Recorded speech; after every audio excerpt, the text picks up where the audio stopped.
Whoa, just slow down. What do you mean they blew up the Death Star?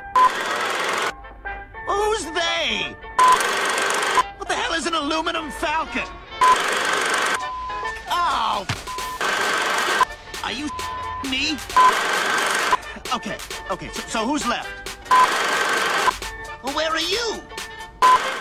But my Dark Lord of the Sith could protect a small thermal exhaust port that's only 2 meters wide.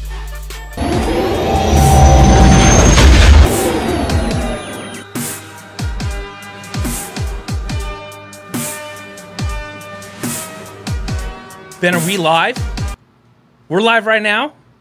I need you to nod, Ben, because this is a big freaking deal. This is the Last Jedi spoiler review. I need you to give me confirmation to my gosh darn face that we're live. You said gosh darn? Yeah, I did, because this is a family-friendly show.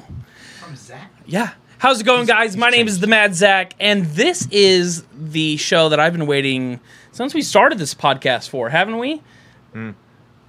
Yes. I'm sorry, you talking to me? No, I'm not. Just, you know what, Matt? I've been holding on to this for a long time. I think you need to have this. I know it's important to you. It's what I feel about. Are you kidding me? That's what I think about your gift to me. I'm not coming back. I'm not doing this again. Okay, I'll come back. All right, so welcome to Matt. You know that's Jedi a sore spot for me in the film, right? We're gonna talk about it. We're gonna talk. It's gonna be a thing. Yes. You're shooting low right now.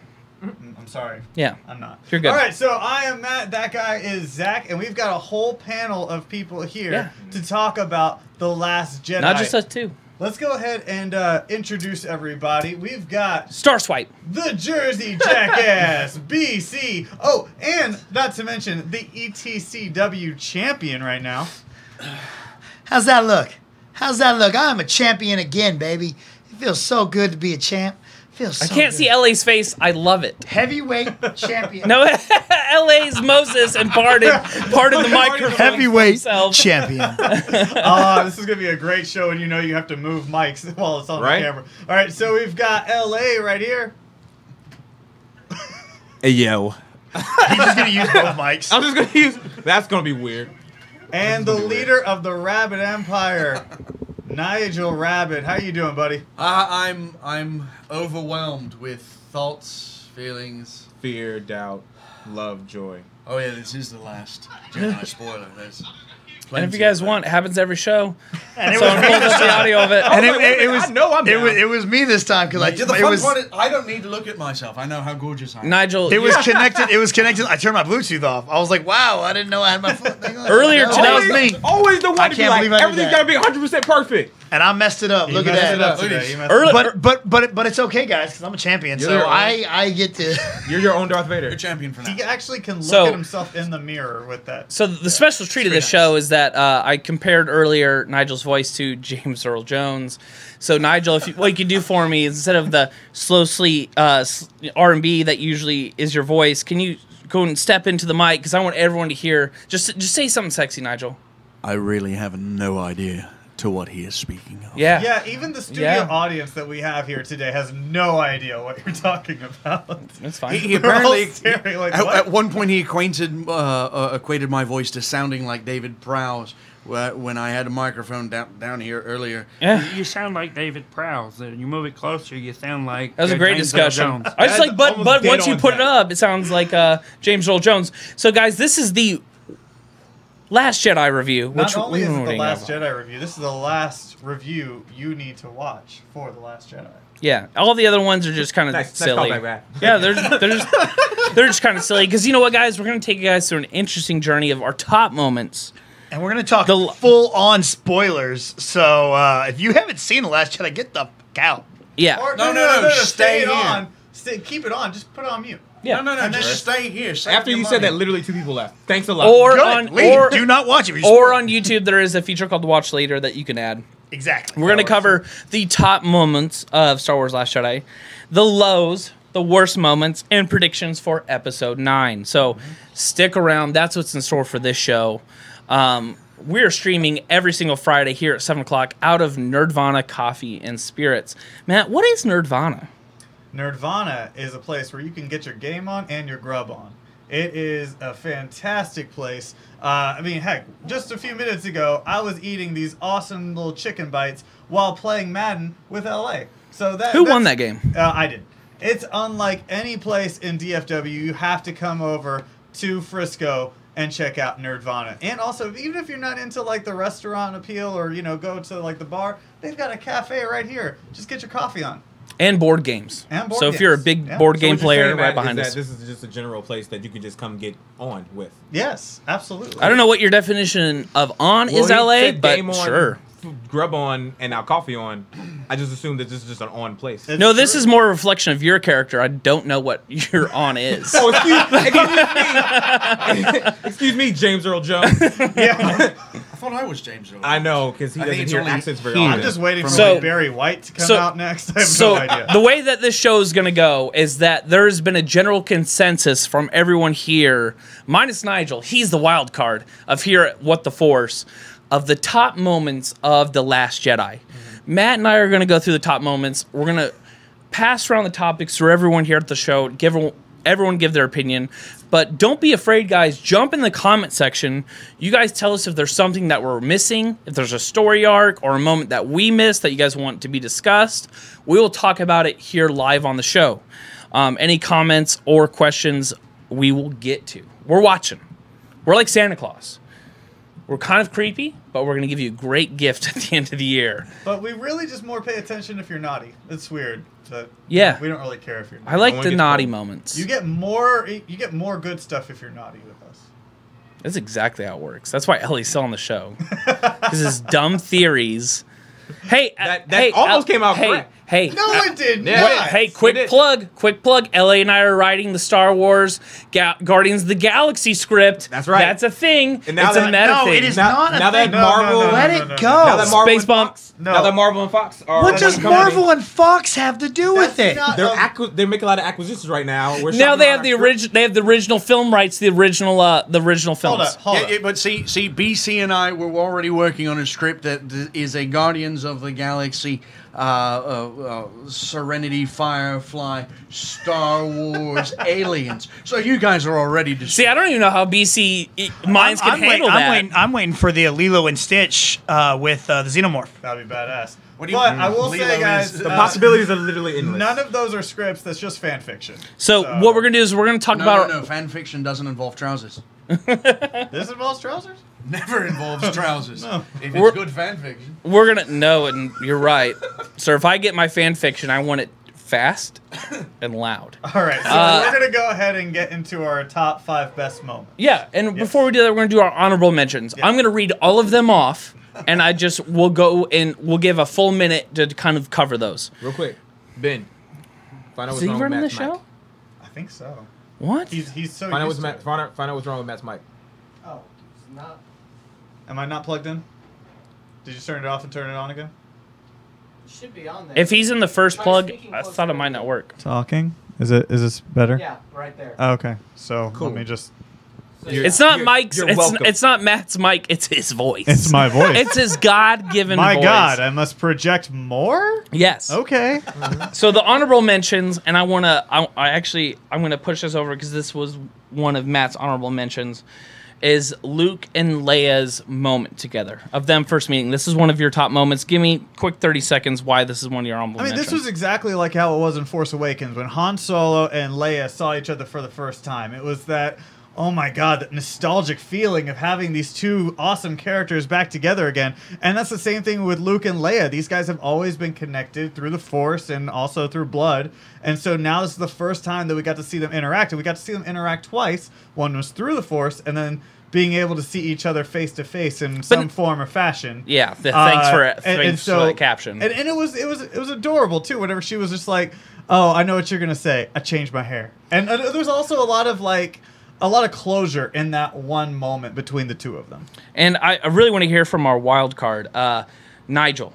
What did you think of this moment of Luke and Leia? You know, it was honestly, it was one of the moments in the film that when we dealt with Skywalker, I wasn't upset with it. I really appreciated the fact that we had We had that moment of tenderness. The thing that bothers me most about it is that we don't have any of the historical relationship from the end of Jedi to Last Jedi. We don't understand what's transpired between them as brother and sister. We don't know what their relationship is really and truly like. So to have that moment of tenderness was really rather beautiful, but at the same time I also feel cinematically it was wasted because we don't understand the importance. We have superimposed importance because of what is now the non-canonical novels and other pieces of Star Wars history. And that's the thing, is that Disney wants you to buy those books and comics that kind of somewhat fill in that gap. That's something I'm always going to have an issue with is, look, because like a lot of people are saying, Helen Hunt. Yeah, she's a huge part of that Princess Leia book. Yeah, her character is so much more in the books. And that she's so much different in this movie than she is in the books. And the same thing goes back to Captain Phasma and the whole crack of her armor. That's a really big deal, but you don't know about it if you don't read the book. That's something that I'm not okay with because you can't expect everyone to have the time to read every single thing. Well, I agree, but I think it's more of it's less of a you can't expect everyone to have the time. You can't expect people to care. Yeah. Because not everyone cares. No, not at all. There are some of us that are very excited about the fact that Timothy Zahn has reintroduced Admiral Thrawn into the canonical universe. But there are just as many people who go, who the heck is that? Exactly. Now, so... He's a blue guy that uses lizards to kill Jedis. See, Nightcrawler? Yeah, exactly. Yeah. So just without the teleport. Which we can now have because Fox. That's true. So we're gonna get off on a tangent. But if what you keep that going. I'm saying, like, because I saw the moment in the movie where she looks up at Finn and that happens, and that's emotional to me because I'm thinking that's important because she just got bested by Finn. But in actuality, it's important because you can see through her helmet. You can see her now.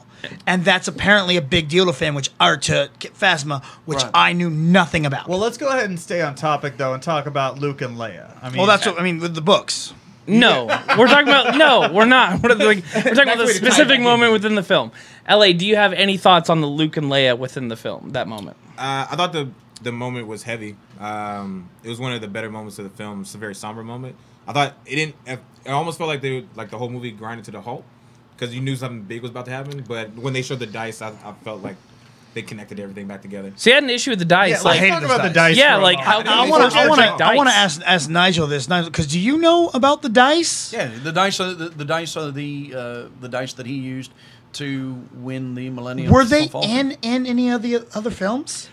I don't know that I've ever actually seen them in any of the films. The funny thing is, where I know about it is from the Marvel comic books extension of the canonical universe.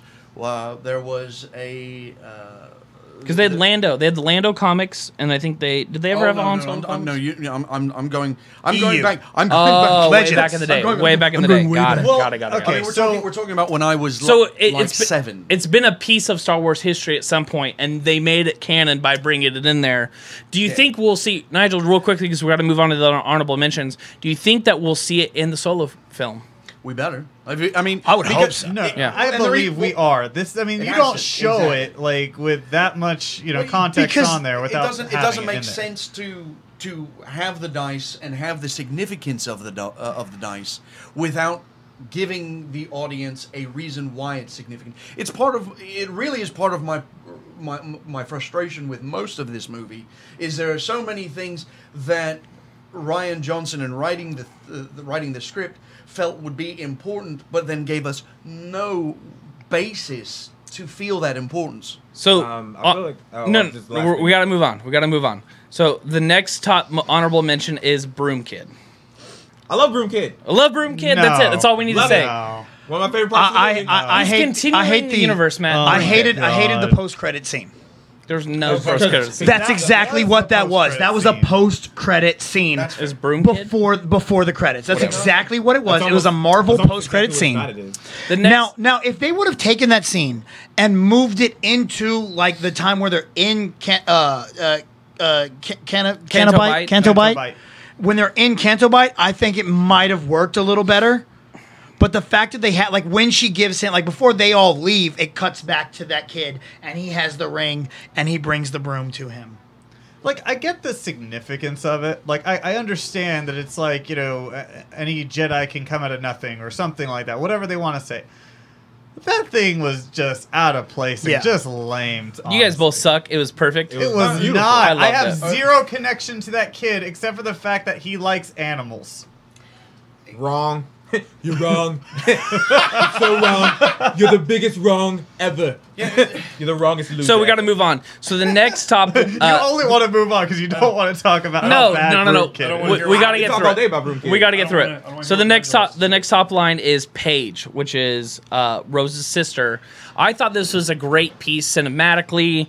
Her like knocking down the trigger, releasing the bombs, taking down what was the Juggernaut, the Truggernaut, The Dreadnought. the Dreadnought, something Well, with even not. when call it, yourself a when it went to fan. black screen and you It was heard, in like, one canon piece. Shut the hell up. Like that was pretty cool. Whenever the screen went black and then you heard no sound and it came back and she was just awake. It felt Yeah. like I was Yeah. at the was watching Return of the King.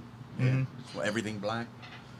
Ending We're all going to randomly. assume that we know what that movie is. Return of the King. Lord of the Rings? Lord of the Rings. You don't know Return of the King? No, I don't know what that is. You've never watched Lord of the Rings? I'm not a fan. Okay, so next week we're talking about Lord of the Rings. Yeah. We've never You've watched not- it. And then lost the your last microphone honorable privilege. mention is a Han Solo line. With Paige, I kind of wish that they would have killed Rose and kept Paige because Yes, God. I do she agree was with that. awesome, and I don't think Rose had any chemistry with Finn, and I didn't they really. did. Did you They not kissed, see they're that fine. kiss? I did not really care about her character, but Paige, I was like, this girl's cool. She's a fighter. I was fine with Rose until she knocked him out of the way of the giant beam, and she's like, "We love each other," and I was like, "This character's dead to me."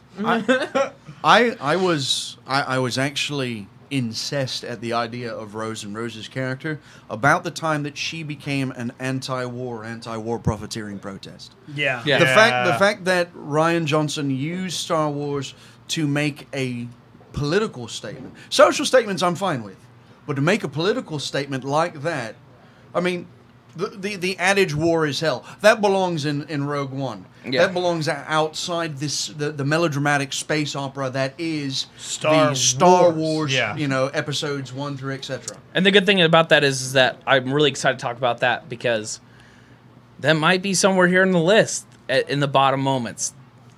We'll expand a lot. We're talking about we'll the low expand a lights. lot We'll more. get to that later. So the top moments right here, and we're gonna blaze through these guys because I know we have a lot to talk about. But so at number 5 of the top moments of The Last Jedi is when that ship goes through light speed right through Snoke's giant So good. Death Destroyer.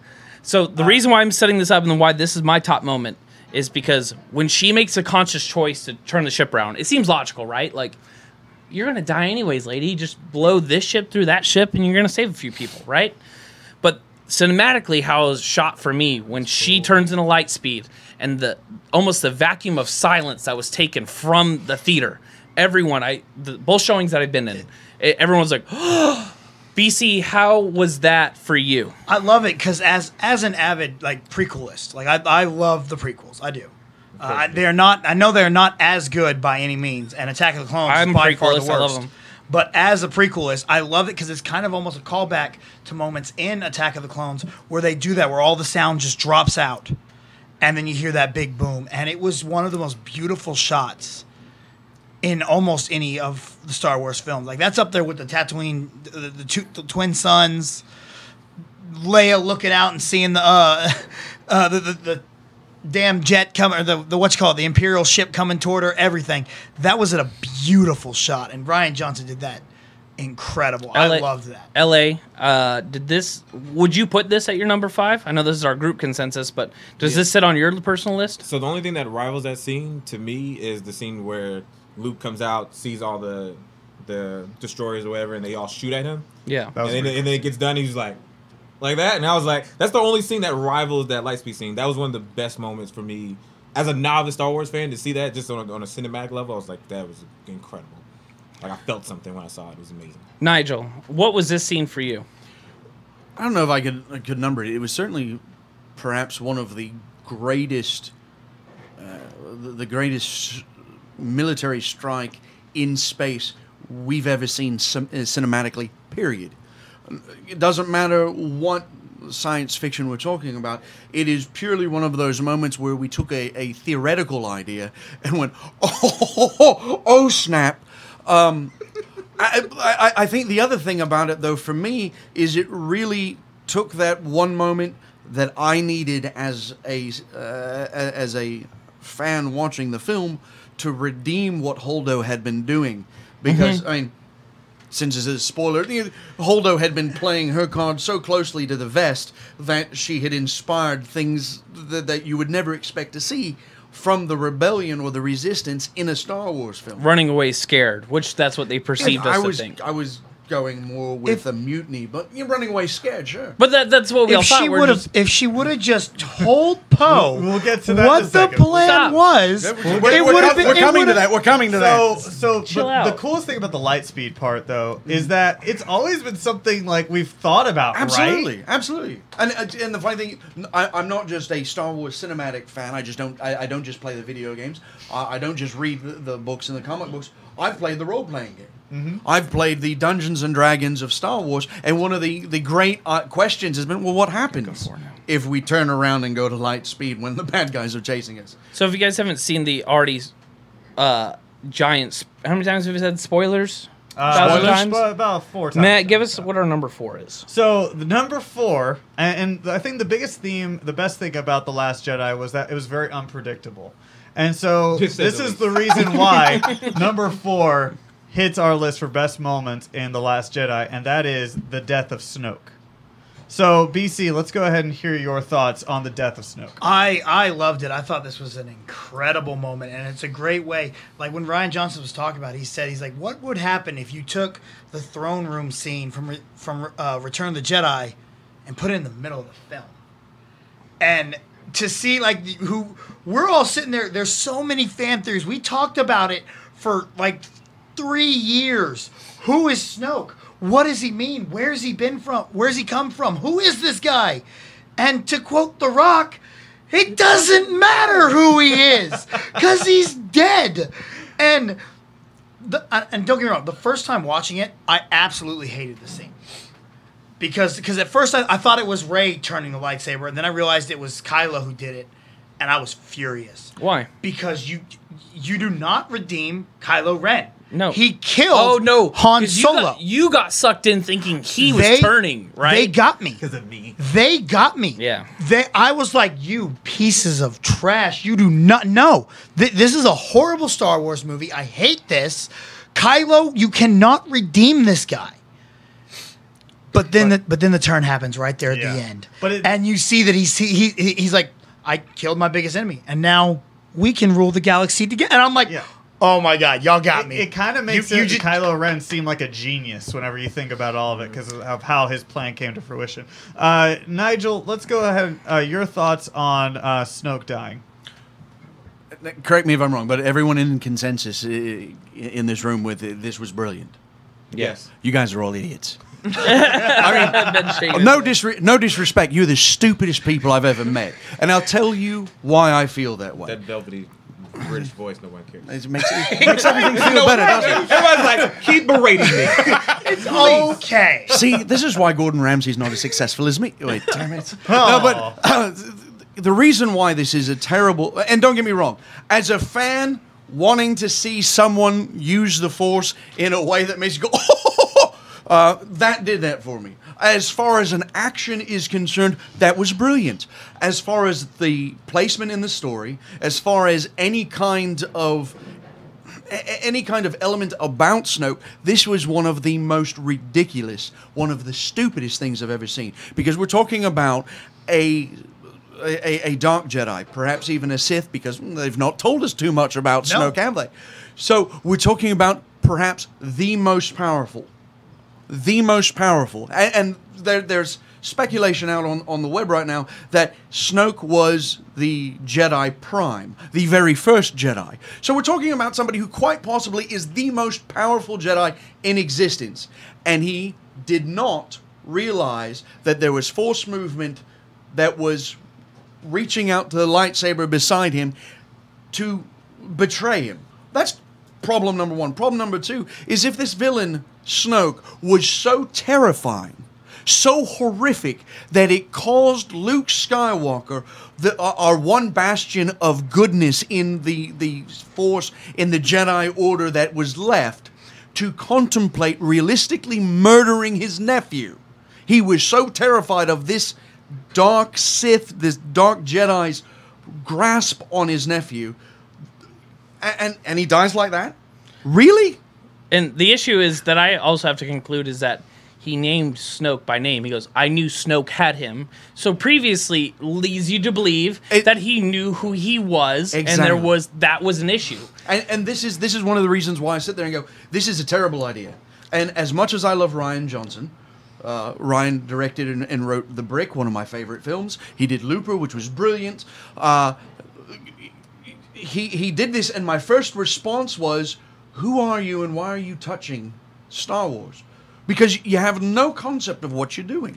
You don't know the story, and you don't care about making sure you tell the story. See, what I liked about that is to go on what you said, how Snoke didn't see it. Snoke is so overconfident. Snoke is so in belief that he put all this into Kylo's head. Everything is gone as he has seen it, as he plans it. He knows exactly what's going on. He's looking at Kylo, and he's saying, now Kylo, who is basically my little bitch, is going to strike down his greatest enemy. He's seeing that exactly happen. He sees, he's going to strike down his biggest threat.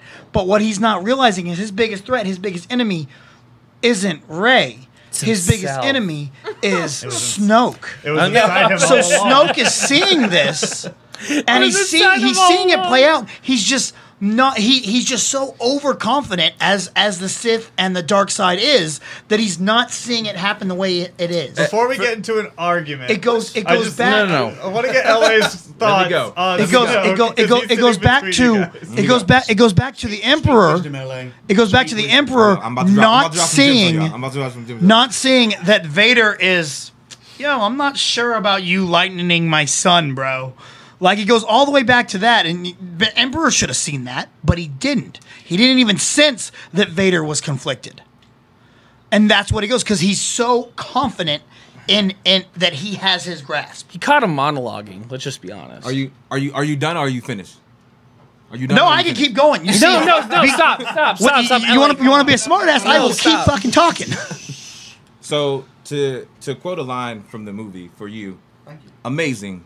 Everything you just said was wrong. So I'm gonna tell you why. So this is what I got from viewing that whole scene. That scene for like with Rian Johnson, I feel like when he's writing the scene, I felt like that was a nice, warm middle finger to fans. Yes. And then he's like, now I challenge you to look at this finger and either you can stick with me or you can leave. And I feel like that was the turn for a lot of like hardcore Star Wars fans. That moment was the moment where a lot of fans was like, I'm out, or okay, you have my attention. And I feel like that's where it broke for a lot of people. Now the whole Snoke, as far as him not being like as big as the thing we all thought he was going to be, for me was, okay, now the story can really expand and I can see where are you going to take it. The other good thing is it really lets you know maybe we don't know how powerful Kylo Ren really is. That the fact that he was able to force move that lightsaber literally inches away from Snoke, who we all believe at this point in time is the biggest, baddest person in the galaxy. And he was able to do it without him noticing that. He was able to focus his energy so strongly that even Snoke himself couldn't even So miss. that's Which why scared Luke so badly to where he saw him in that scene ready to strike him down. That's why I put Gym it drop. on. That's why I put it as our number 4 was because I feel like it builds up Kylo Ren. It does. Snoke had to get someone else to do his dirty work because he cannot take out Luke. Like, Kylo Ren is being built up. We hated on him in The Force Awakens. This scene was specifically to put him on another level. But He's a perfect Skywalker. He comes off more conflicted in this movie than as a baby in the last. And you know movie. what? Guess what? And we've talked about this, Ellie, because what they do is they redefined what light and dark is, They did. and now everyone's Mace Windu's. Everyone, I believe, is going all over the place. Gray Jedi is a thing. It is not a thing. It is Okay. not There a is thing. no It such is. thing as a gray Jedi. It is. Actually, No, don't. It is even going back into what is now considered legends. Yes. Gray Jedi's a thing. Yes. Okay. Yeah. Oh, the legends are nothing. That's what they are. I don't want LA. I don't want BC talking anymore about Grey Jedi because it annoys and hurts my brain. What we're going to talk about is our number 3 moment, and we're going to move past this a little bit quicker because this is not a. I feel like we can just do light commentary on this. Matt, this is from your list, which I loved and I agreed with, and I thought was a big part of the film. Number 3 is Kylo and Rey's connection through the Force. Now, we know it was manipulated through Snoke, sure. but I question that a little bit. I love this because this honestly was probably my favorite part of the film in general was their interactions between each other. Because they grew this emotional connection through the Force, and yes, it was through Snoke, whatever. But at the same time, like, it builds up for what will be Episode 9, like, a legit tension between the two, where previously they didn't really have anything. It was just kind of, this is the girl that's spoiling all of my plans, like, whatever. Mm-hmm. Now we've got... This like is the guy that killed my surrogate dad. But now we've got like this legit connection, and I thought it was pretty awesome to watch. Let's go ahead and go with LA. Yeah, what are you looking at me? All right, what are your thoughts on No, like my thoughts will go last. I'm fine. I'm in the comment section, guys, right now. So Robin, thank you so much for joining. We love to have Robin on the show every single week. I would love to have Robin here from Block City Brigade, Star Wars podcast. So I'm watching your guys' comments. You forwarded it over to LA. Yeah, that's a terrible idea. It was a terrible idea, but Yeah. we're here now. Well, So I thought the whole interactions between them were very, very real and very good. Like the whole moment where, so for me, still outsider looking in, the Force still is wishy-washy. Like there's certain things that it can do, and there's certain things it can't do, and then it can do everything. So that whole scene where like he move rocks. Right, yeah. The whole scene where his glove is wet. And I was like, oh, okay, this is getting really interesting. Like, how deep does this thing really go? Even the scene where she is feeling the light in the dark, and then there's a section underneath the mountain that's like part of, I guess, a dark force that's down there, and she goes into The it. dark side's pulling. Wait, Right. we're Goes talking in, about comes Kylo out. Ren and... I'm just talking about the Force in general. That No, we're not talking about that. We're specifically talking about Kylo Ren and Rey. Talking about, I know what you're talking about. How about we just have a conversation? You let it flow. No, because that's going to go on forever. I'm about to tie it back. No, hurry up.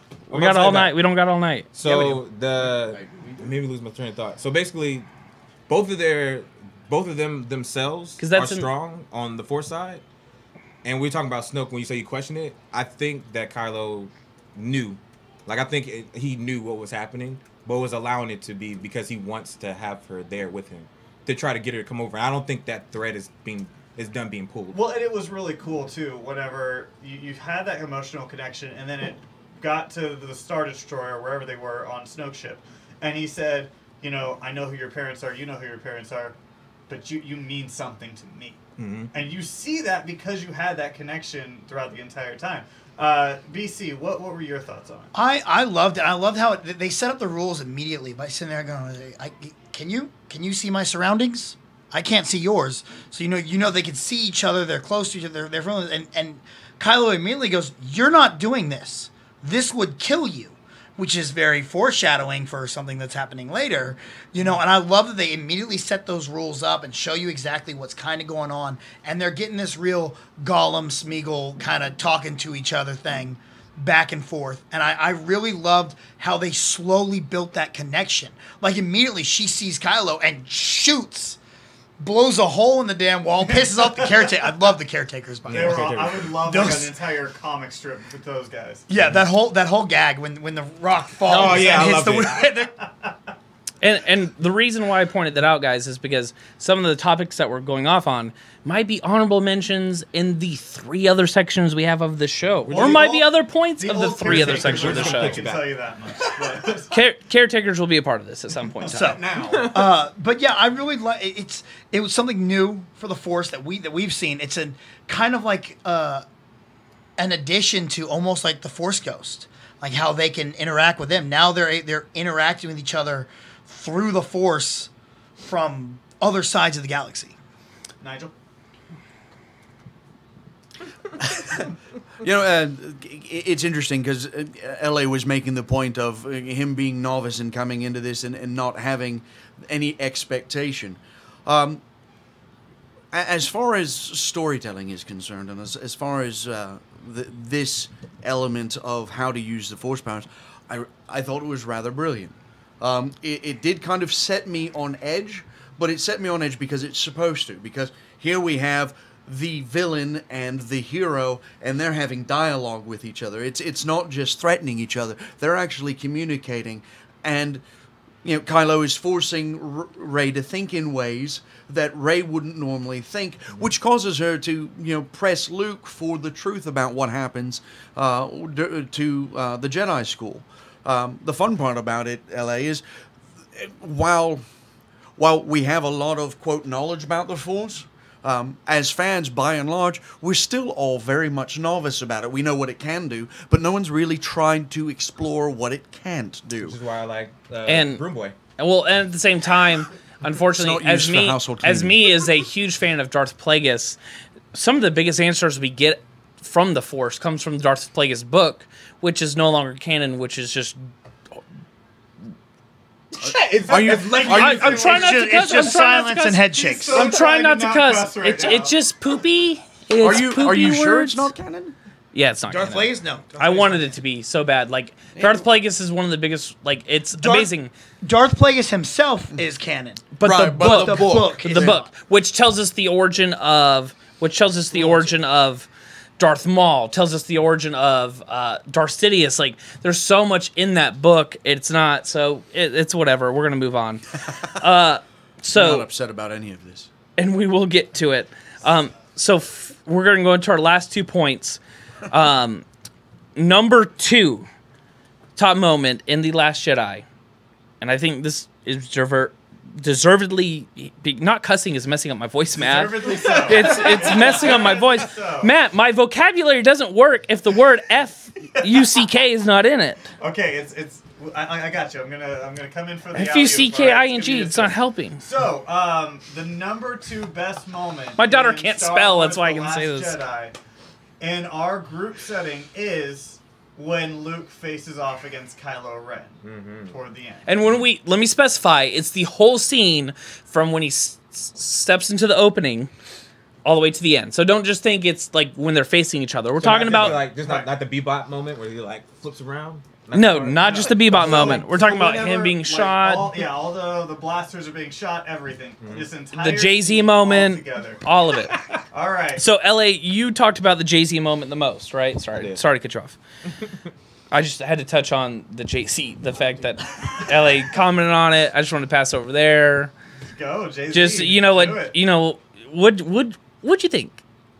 Do you think this deserves the number 2 spot? Sean Carter of Luke to go ahead and dust his shoulders off. Did you think this deserves the number 2 spot? Did I think what? Do you think this deserves a number 2 spot? I think it does deserve a number 2 spot. That whole thing again, where you talking about like the Force, right? So when it happened, I just assumed that the Force was so strong with him that he just bounced them away, or maybe he moved very quickly, or he phased them out, whatever. I assumed that was the Force. That was just him being so strong. Little did I know he was even stronger than what I assumed, because he was able to put a whole projection out there. But we'll get to that later, I'm sure. And I also want to open up this discussion freely, because I knew, guys, I was speeding through the last points because I know these last 2 we're going to talk about quite a bit, because the other point we can talk about of this is the Force projection, right? Like, that's a huge part of this scene of this battle. It's not just a battle. The Force projection of Luke's a huge part of it. BC, you were faked out quite a bit, a little bit on this film. Yeah. Were you faked out about the Force projection? Again, it shows the power that Luke has. It shows you how great of a Jedi he is. It goes all the way back to where, Rey's getting all pissed, thinking that he tried to kill Kylo in cold blood, knocks him down, and he just... No, you ain't knocking me on my ass. Catches himself. Like, yep. I know that I haven't been showing the Force, but bitch, you're not knocking me on my ass. I got power. And this is like the full extent of that power. And in my mind, again, I'm not realizing that he's making absolutely no sound when he walks into that room. I'm not realizing that he does not talk or he does not touch Leia at all. There's no actual physical contact. Doesn't he kiss her on the forehead? There's still light that shines through when he kisses her. No. Right, that's straight from Rian Johnson. Someone Nobody believes Rian Johnson. And then when he goes out there and you see Kylo's anger, and he's just everything on that man right there. Like, it's the only thing he hates more than the Millennium Falcon. And those things all line up and start shooting. And in my mind, I'm thinking he's even stronger than Vader, because I'm taking it back to when Han shoots at Vader, and Vader's just like, nah, bitch, hold up. I'm thinking now Luke's taking all this. He's just like, stop. Just stop.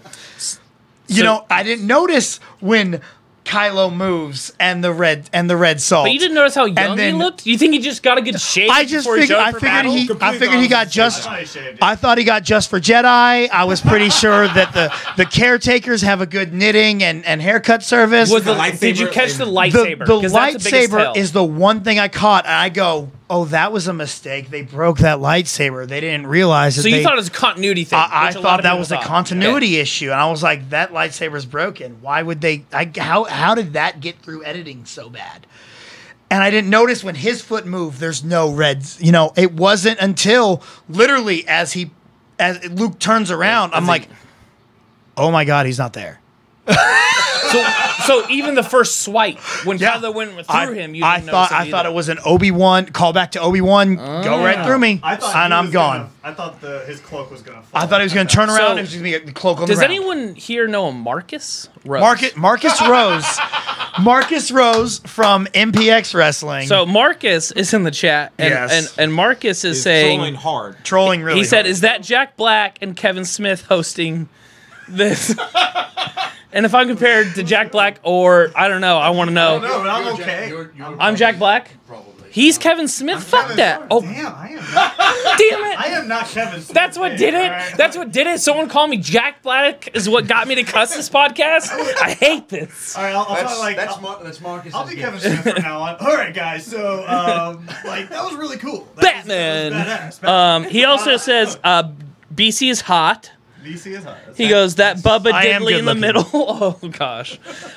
He goes, what the hell is this? I need to see the new Star Wars. Well, it sucks for you, bro. I just got this spoiled. So, yeah, I just want to give a quick shout-out because those 14 quick things he threw out there. Tim Lawson is watching. Luke Kylo face-off demonstrated how little that Kylo was developed and still pubescent as a man-child. No, I think it's kind of like he saw red. He saw Luke and he saw red. He's the only Luke is the only character for Kylo that makes him a complete character. This also included one of the best lines of the entire thing of, did you get him? Oh yeah. And also, I would have killed him right then. Oh no! Also, right away. No, so I loved everything Hux did in this. Like when he finds Kylo passed down, he's like, yeah. "Oh, you're like, no, we're good, bro." Trust me, guys. Because after we talk about this number one scene, we're talking about the worst. And guess what, guys? Hux is prominent in these worst moments. Well, that's Nigel, dumb, but all I right. get your thoughts on the number 2 best part of Star Wars. You know, I had almost immediately caught on that, because he shows up, something's not right. His beard is less gray. Shows in a cave that has no opening. His robe is completely different. What's going on? The minute I saw the lightsaber, I started piecing things together. But this was a beautiful scene to watch. And it was a lot of fun to watch Kylo lose his composure. The problem is that we went from how we saw him lose his composure in The Force Awakens, which made him very, very dangerous and come across completely unpredictable, and then we took most of that away in this film, which it is a frustration for me. I would say, and maybe you're. I think we're about to make the same point. The helmet Elevator, yes, elevator scene, helmet scene. I thought that was still a callback to him slashing up the console when they escaped. And I'll say I actually hated that because I like the mask. I do.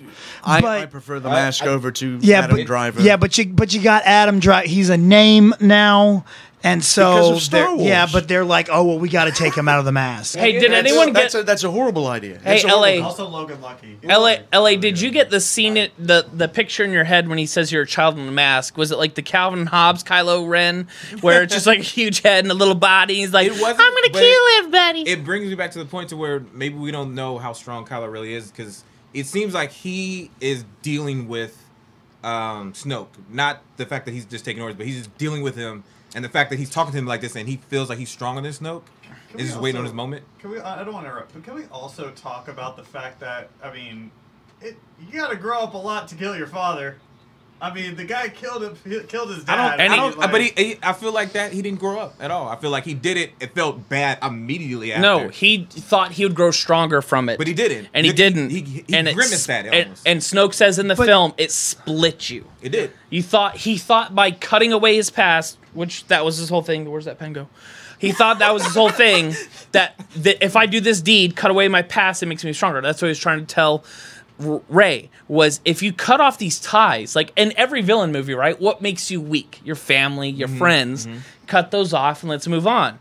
But it split him in two, and it didn't. But at the same time, you're right, it does take, I think, a desire of power, which we know within the dark side is the most dangerous thing, is a desire for power. His desire for power put him an extension to almost to that. No. Nigel's going to put you in check. Hold up. I don't Hold agree. up. I don't agree that desire of power is the most dangerous thing for as far as making a dark Jedi or making a Sith. I honestly believe that it is fear. And it Fear is, of having a lack of power? No, it is because that's what Anakin was. It's your fear. It doesn't matter what the motivation for the fear is. It is the fear that is the driving motivator. If you take a look at all of the Sith, with the exception of Palpatine, because we don't get much in the way of depth from Palpatine. If you take a look at all of the Sith, every single one of them spawned from fear. Correct. And it's, wanting power is one thing, but being so terrified that you grasp at it any way you can, that's what makes you dangerous. That's what makes you unpredictable. So before we get to the last moment, last moment from Last Jedi that we thought was the best, I do have to point out that some of our audience members are going nuts right now with like everything that's being said. Specifically, one Jesse James is amazing to watch. I almost want Jesse Jane like side camera just up in the corner. We need that. We absolutely need that. Real quick, I just want to say that I wish for the scene where Luke shows up that you could have had in my brain for a second, because for me, like, I didn't notice nothing about the lightsaber. Like, none of that was prevalent for me. So you wish you had my brain during that scene? No, I wish you had my brain. I'll be honest, I thought he had I do. I wish I had your brain, because I didn't catch any. I wish I was like BC and didn't watch any of the trailers, didn't do this podcast but like at all. I wish I just just went in and blindly. Like I didn't notice the hair, like the gray hair's gone. I almost punched the lady next to me. She goes, "It's a hologram," and I literally almost turned like, "Shut up, bitch!" Like I was like so mad. Sorry. Wow. Ashley turned to me. She goes, "Did you just say that?" And I was like, "I'm sorry." Just Star Wars. You brought me. You know what you did. You brought me to a public theater to watch Star Wars. You apologize? I'd have looked at her and said, "Die in a fire." Yeah, like I just was like, no. Well, this is the whole. I'd be like, okay. Well, no, it was. I will do that. Well, no, it was the 50th time. The whole movie, it was like, oh, good. Oh, yeah, I'm ready. And she's in there with her kid. She turns to her kid. I think this is gonna happen. And I was like.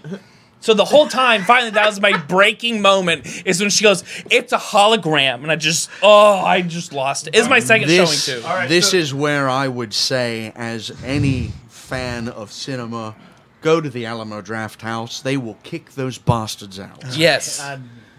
If there was one closer, I would. Well, No, I don't even like were sold out. But That's why I didn't go. speaking on what you're talking about of fear, I think one of the themes of The Last Jedi is fear, because you have Luke, who is afraid of bringing the Jedi back and failing again. You have Snoke. He's afraid of everything. You have Snoke, who the only thing he fears is Luke. The entire time he's like, "Get Luke. We need to get Luke," because he's afraid that he knows that Luke can beat him.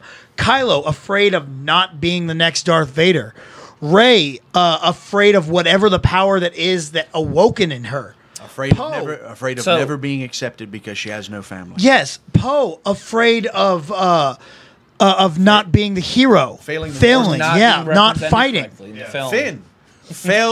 Fear of not getting out of this goddamn ship. Finn, afraid of not. He's afraid of the resistance. Dude, Finn's No, afraid Finn of is everything. afraid that Rey is going to come back into somewhere that is she's going to be in trouble. He wants to make sure Rey, and afraid that that's his something we face haven't gets brought up at dark all. side. I love that the first thing he wakes up, and he's in a new place. He's leaking. He's naked, and the first thing he does is go, "Where's Rey?" Well, I was talking alright, about that in the alright. failed comedy points. That's later. We're getting off on a tangent. We're gonna finish with our best moment, our number one moment. Clean this up, Matt. And it's easy enough. It's the laser sword. I mean, the lightsaber battle in the throne Laser room. sword reference. Love it. I loved the laser sword reference. And again, speaking with that's still back on number 2. I know we're jumping on, but still, we're that whole trying to thing make- we're trying to where Luke cut the pass out. where Luke was Let like, it "What go. do you want me to do? Get up with my laser sword and take on the entire First Order by myself?" And again, that's what the galaxy needed because they weren't going to come back and help. Because Leia says, "Yo, they'll come for me. I need help." Give my personal code, and still no one came. answered. No one answered. Shit, we need Luke. And so Luke finally gives the galaxy what they want to see. It's not what he thinks the Jedi need to be, but he's like, "This is what the damn galaxy needs. So here's how I can do it." And I'm not gonna still, fly there. Yeah. I'm not. God, no, That'd take forever. no. Well, he also doesn't have a ship. Let's be honest. I did really This enjoy. shit is Then underwater. why'd they show the X-wing then? Don't show me the gosh darn X-wing I was if you're mad not about gonna that. raise it. That's how he got there. I don't care how he got there. You Don't know- tease me. I just want to If point that thing out has been one there for very as long important as it has fact. been, that thing would not still work. I want to point out one very important. It's supposed to survive in the vacuum of space. It's pretty solidly sealed. Shut your hole. You don't, no. It's not waterproof. It's not IP68. But it can go through space, but not water, no. I do want to point out, has anybody else noticed that apparently the Resistance uses Apple's iMessage? Because everyone... They received the message, but no one's replying. I can see it left on red. It's I not see you seen. left it It's on not red. seen yet. No. Just see him bloop, bloop, bloop, bloop, bloop, bloop. It's like, wait a minute. Hey guys, it looks like Tatooine. My aunt? No, Nope. no, they're just cocks.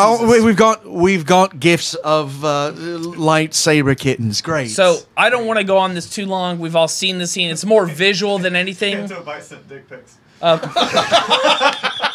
They Send did- nudes. Yeah, they did. In this film is equivalent of dick pics for me. But the throne room was leading up to when we were talking about great fake outs. This was along with Snoke's death. This was the perfect scene for the fake out into this fight scene, and then specifically the fight. Those red guards, I thought is going to be the same guards that we had before that stood there and just were like when they did that one move where they went, I was like, calling it right now. That's all they do. That's the only thing they're gonna do the whole movie. And that's more than the Imperial Guards did. Oh, absolutely. Yeah. So the Emperor's Imperial. like, go ahead and go away. I'm good. Leave guys.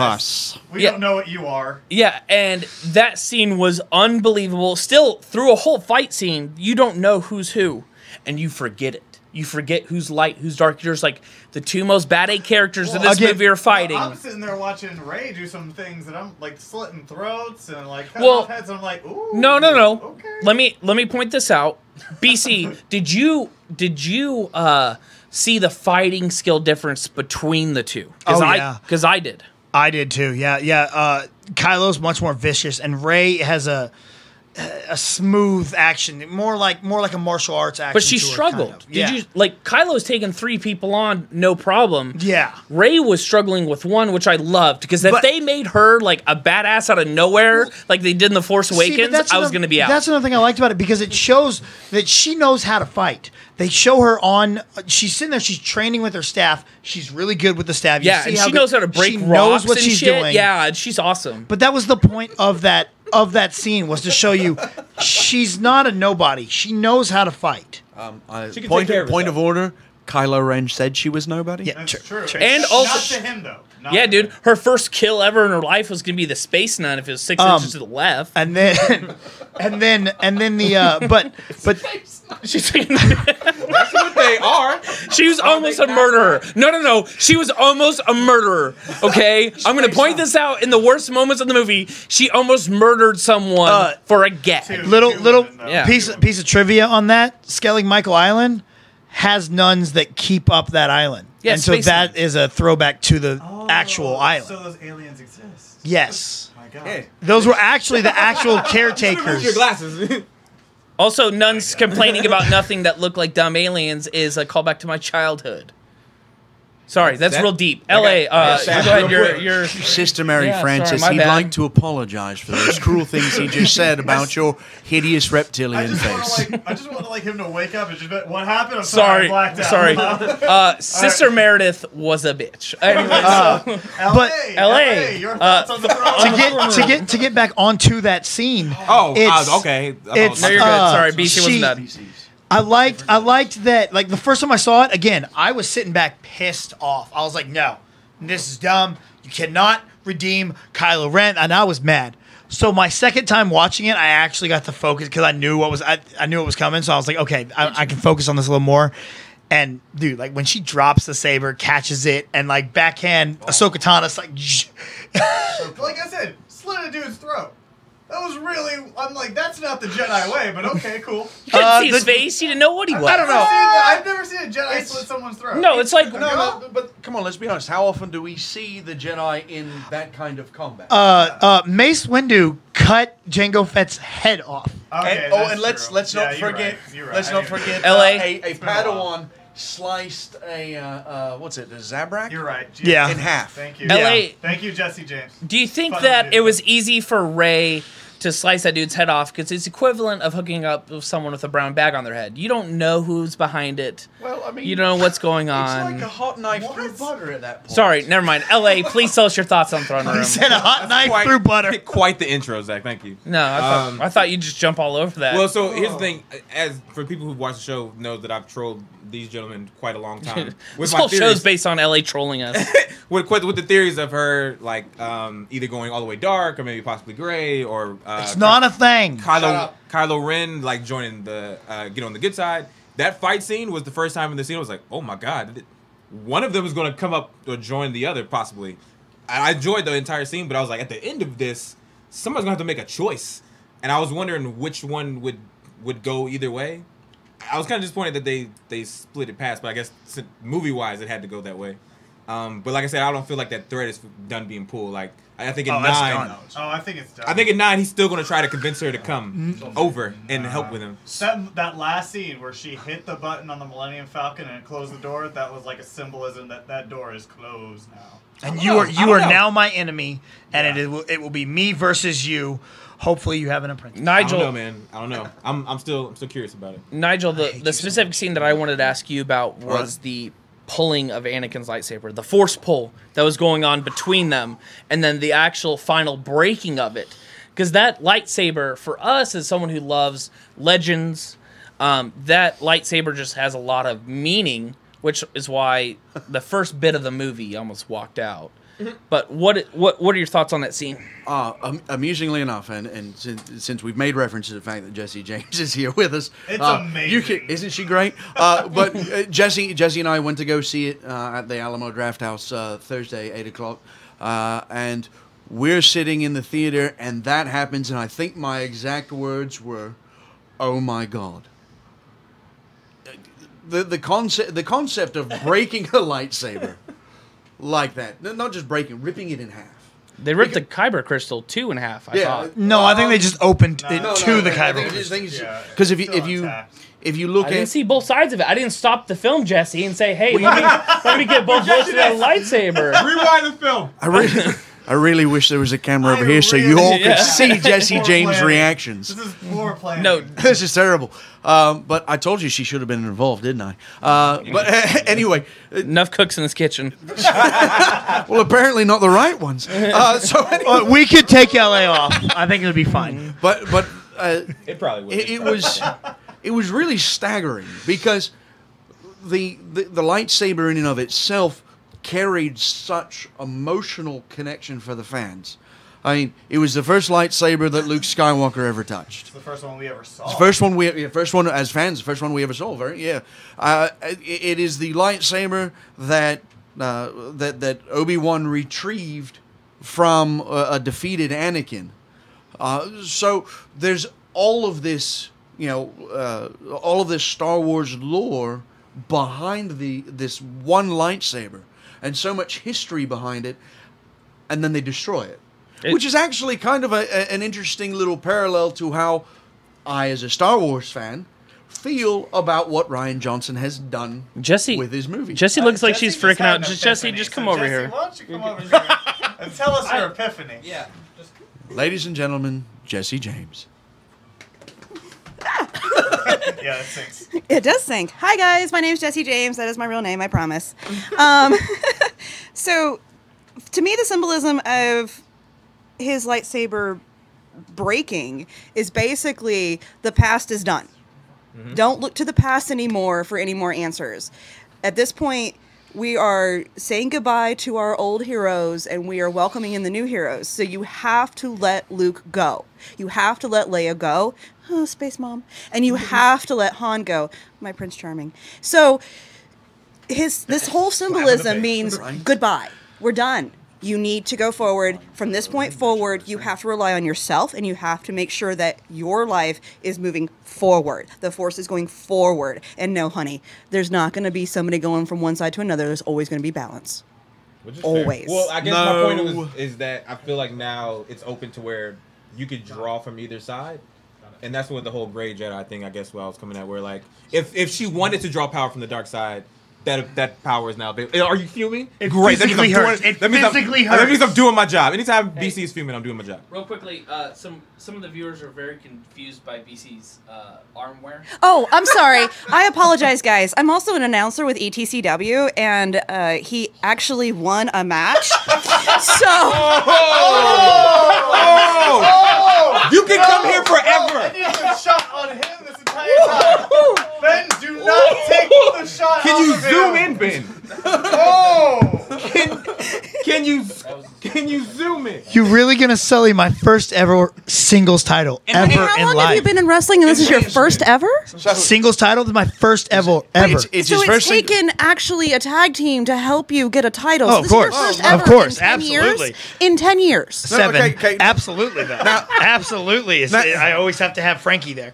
Now, in defense of BC, and I won't do this probably ever again. But in defense of BC, he was actually facing off against Pendragon, who is a 20-year veteran, and the tag team of Arcane and Christopher Hayden, managed by yours truly. Okay, so you were managed by yours. So you were facing off, and they also trained me. But I guess trained. Apparently, you Kylo Ren'd their ass. You guys have your rails are officially off. Sorry, guys. Thank you, Jesse. Thank you so much. And to Jesse's point, I mean, the theme behind this entire movie was to let go. Was let to move it forward, die and let it go. Let the past die. Correct. Yeah. No, I won't, Sarah. Speaking on that, and this is wait, what's going on? All right. And this is going to be good for you to go ahead and segue into our next list. If I'm not wrong. Well, then this is going to be good for you to go ahead and segue into it. BC's running this whole lack of R2-D2 is starting to make me mad. And this said let go, let the die. past is past. Yeah, okay. And I'm starting to resent BB-8 for it. We can let go of the past. We can let go of what has been, except for the hero of the entire freaking saga, which is C-3PO? R2 freaking D2. C-3PO. Oh. 3PO. Look. You know. I love 3PO too. I do. I love 3PO. But R2's my boy, man, and I'm starting to hate BB-8 for this. Just saying. Anthony Daniels is a very nice man, and I will not have you praise some clunking machine over a fine actor who refused death sticks, mind you.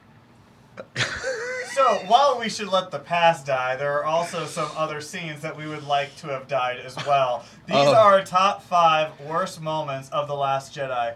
And we're going to start with some honorable mentions. Honorable mentions, we have 2.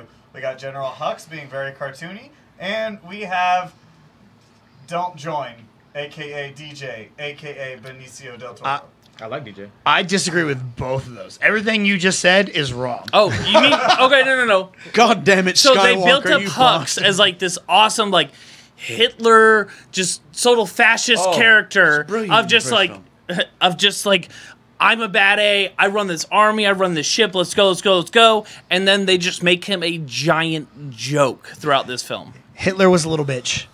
So is Hux. Okay, so Okay, a fascist. It fits perfect. Any Let's fascist. say, you no, okay. No, but why couldn't he be feels a like bad a A? wrestling Why show does he have to be such a punk? And why did he have to do that stuff with Kylo Ren of like, Have you ever- no, I'm in Okay. charge. No, you're in All right, charge. so, I'm jumping in on this because probably my biggest pet peeve with this entire film is the fact that for some reason Rian Johnson felt that we had to have a joke every 10 to 15 minutes because it wouldn't be a good film if people aren't laughing. And as much as I love what Guardians of the Galaxy and what Deadpool have done for cinema, there has been this complaint that maybe, just maybe, the success of these films have caused too many other films to think that maybe we need a joke all the time. And I really...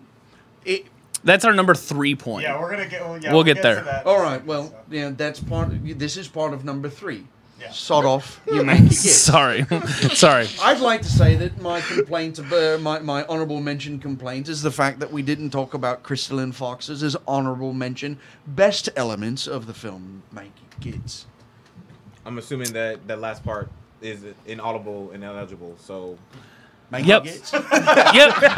No, we're off Hux. We're gonna move to Subtitles. DJ.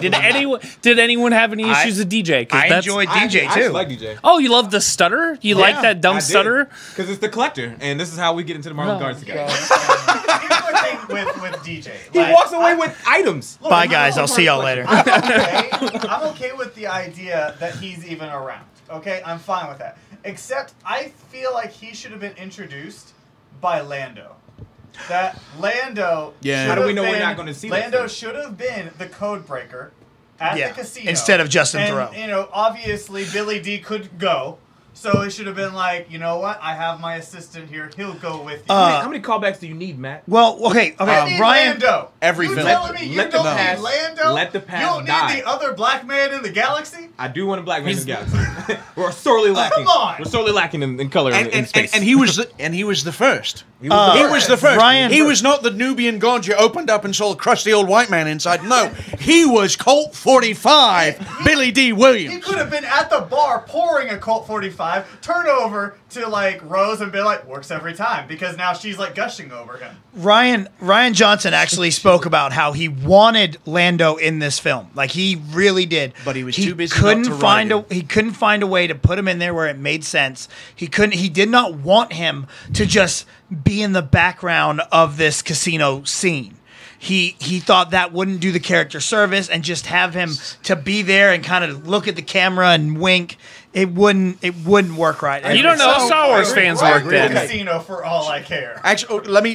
So you go make, from being a general in the rebellion to you're just running a casino. okay. As a all right, all right. smuggler Well, that hang- then became like the leader of Cloud City. can I- So what are you talking about? It was a real Princess Diary situation there, huh? Can I- No, it's not gonna stick. Can I please? Can I please? All right, so okay, you said how is he going to go from a general into and then end up in the casino? If we recall the General Solo, the smuggler who went, I'm not doing this anymore. I'm going to go back to smuggling because I feel I failed as a father. Fail. So that's okay. We saw that and went, okay, we can buy it. But we don't see Lando go, no, I've done my duty. Not at all. I don't see when Lando's in charge of something. I don't see him going, I don't want to be in charge anymore. No, I exactly see that. Yeah, I could totally see that. I don't. Maybe it's just me then. It's not so much the I don't want to be in charge anymore. I think it would have been more of the, you know what? The rebellion's won. I've done my job. Yeah. I'm going to go make bank. How am I making bank? I'm running this casino. It does make sense. I mean- Even though I don't want Lando in the film, that makes perfect sense. I want to point out that Jesse is disagreeing with that. I'm going to assume she agrees with me. So that is now. No, that's actually not.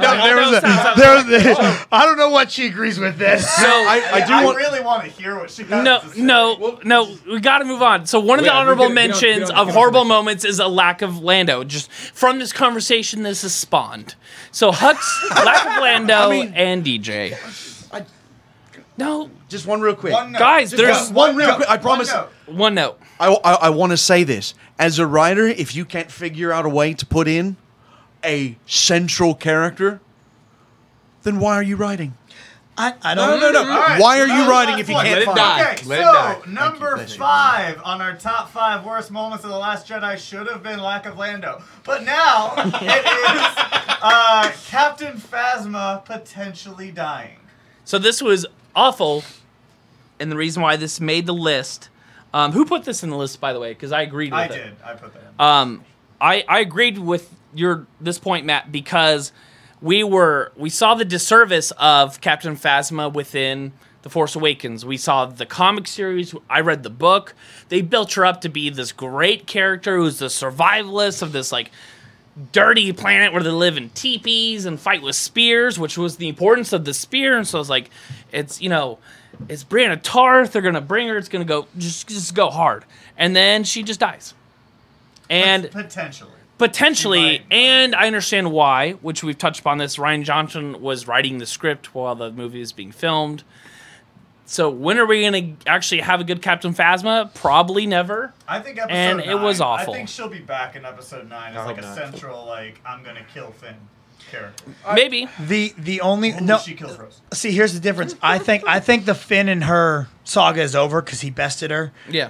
And if she did die, then I agree. This is a bad moment. But if she just comes back for another 3-minute arc, and the same kind of thing happens, I'm done with it. I'd be like, this is great. This is like the new. This is the new blue milk running gag. LA, would you? Because guys, we will talk about that in our episode 9 theories. But LA, was this a somber moment? Like, did you care at all that she died? Because this is why it's number 5 for me. I just thought it was stupid. Like, they literally built her up over figures, toys, everything, and they're just like, don't care. She's a cool looking character, but she is officially your Boba Fett. Like, showed up for a little while, had a couple of like potentially amazing scenes, and then went away. So when she gets bested, He doesn't know the history, Matt. Stop giving him those eyes. Look, this is my thing, and I mentioned this earlier. Stormtroopers, for the most part, are fodder. Like, how many ace stormtroopers do we have? To rise those ranks to be like top stormtrooper has to be a low bar. Dude that yelled at Finn traitor, man. TR-88 is the greatest stormtrooper ever. The ball, the black.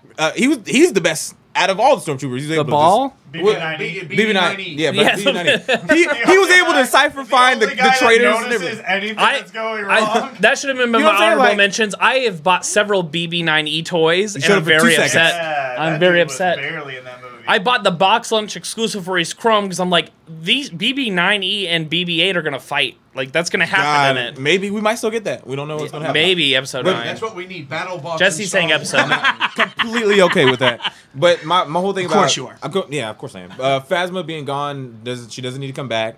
Finn closed it out. It's over. Nigel, Phasma. All right, so... Died. Care? Not care? Maybe. See, it's one of those things I haven't done all of the literature research that you've obviously done. But the thing and this is one of the reasons why I really kind of feel like when Rian Johnson was writing this script, he didn't care what was going on before and doesn't care about us as fans. He just wanted to write something fun, something that he enjoyed, and he didn't care whether or not anyone else enjoyed it. And the reason for that is we got from Force Awakens that there was going to be more Captain Phasma. We were going to get more, and we were going to understand why this character was, this important, chromed stormtrooper. And what we got was, we forgot we didn't write anything for her, so I just kind of scribbled a few notes. And she's going to have a fight with Finn. and she's going to fall into a cloud, and we're not going to know what's going to happen. But I like your Boba Fett equation. That kind of works for what's going on here. And I will say, at least if she is dead, she didn't fall into a giant digestive pit in the desert. Yeah, she just fell into a fire. Still falling nonetheless. I don't like it. Yeah. I think it was poor writing. I think it was a poor idea. And it especially given the fact that this is the first female Imperial officer of any kind that we've ever seen, and we slough her off like she's nothing. Put her in an animated series and call it a day. BC, were you the one to touch upon the armor cracking and the importance of that? Can you talk a little bit more about that? Well, and it goes back because the armor is, and again, most of this comes from the books, real quickly before you talk about the armor is actually from the Naboo ship that Palpatine took around. So that's why when the blasters hit it, it bounces off because it's actually like ship armor.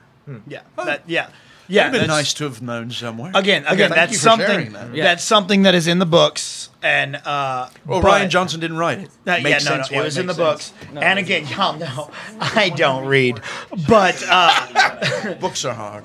Books are really hard. But I do listen to people talk, and that's how I figured it out.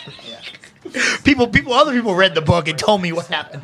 But yeah, so apparently it is a big thing for her to not be seen outside of the armor, which goes back to The Force Awakens when she gets on the Finn and goes, "Who told you to take your helmet off? No one wants to see that shit face back on."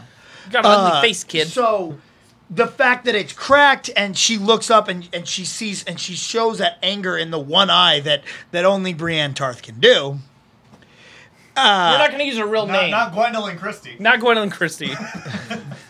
She's Lady Brienne. Game of Thrones reference. It's a big slight on her to her character of Captain Phasma. She's angry, she's pissed, and so the way she falls in the fire, we know they've already showed us everything bounces off of her. The armor probably protected her in whatever happened Except in there. for her eye, now she's a space pirate. Pirate and space nuns. You heard it her first at What the Force podcast. So that means Hondo coming back? Wait, you mean so we're gonna get like this burn scar across her face? I hope not. I hope she's like in a helmet. Stitches like Kylo had, and then there's gonna be a scene where it takes off, and then she stops it. And she's like, "Hold up, Finn's across. I'm seeing Finn through the Force." I just want to burn chrome.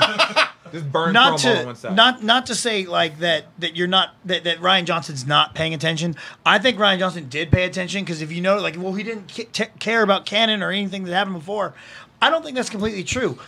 Go look at Finn when he puts his Poe's jacket back on. There's now patches where Kylo burned his.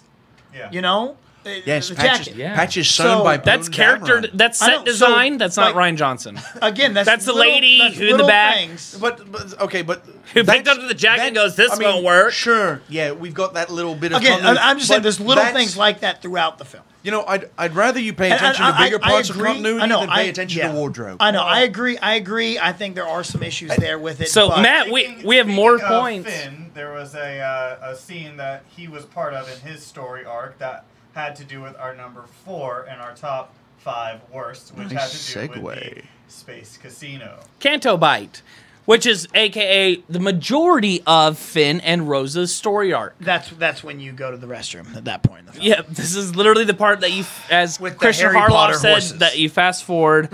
So there's lots of issues with the scene as a whole. We've talked about BJ or DJ or whatever that dumb character's name is. DJ stands for don't join. Stands for don't join. Literally stands for don't join. NL, not Lando. Okay. You mean it's not Dark Jedi? No, it's not Dark. LA, since you've been so quiet and patient over there, what did you, and as a non-Star Wars fan, 2 descriptors that LA has never heard in his life before. Never.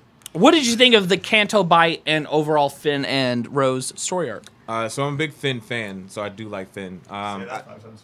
Big fan. Nope. Wrong. Go on. Second one you were done, but Yeah. well done. Thank you. I feel like that was outside of the high-speed slow chase in space. I felt like that was the longest part of the movie. Like that could have been shortened heavily. Actually, I feel like the seemed like the longest because it was bad. Maybe it was the worst part of the movie for sure. But I think it was all in service not to find DJ, but to let you know about the boy. Like, I feel like that whole You scene. are you telling me right now That whole this scene- whole thing was set up for Broom Kid? Yes, absolutely. That's stupid. You could have just showed me that in a post Next, credit please. scene. Next, yeah, but BC you said. need Go you to need the know. next, please. You need to know. We're need gonna to go know to about Broom Nigel Kid. because I know BC is gonna be the longest. Nigel, what do you think of Kanto BS? As far as cinematically, it really kind of broke the pace of the film. There was a lot of that unnecessary humor.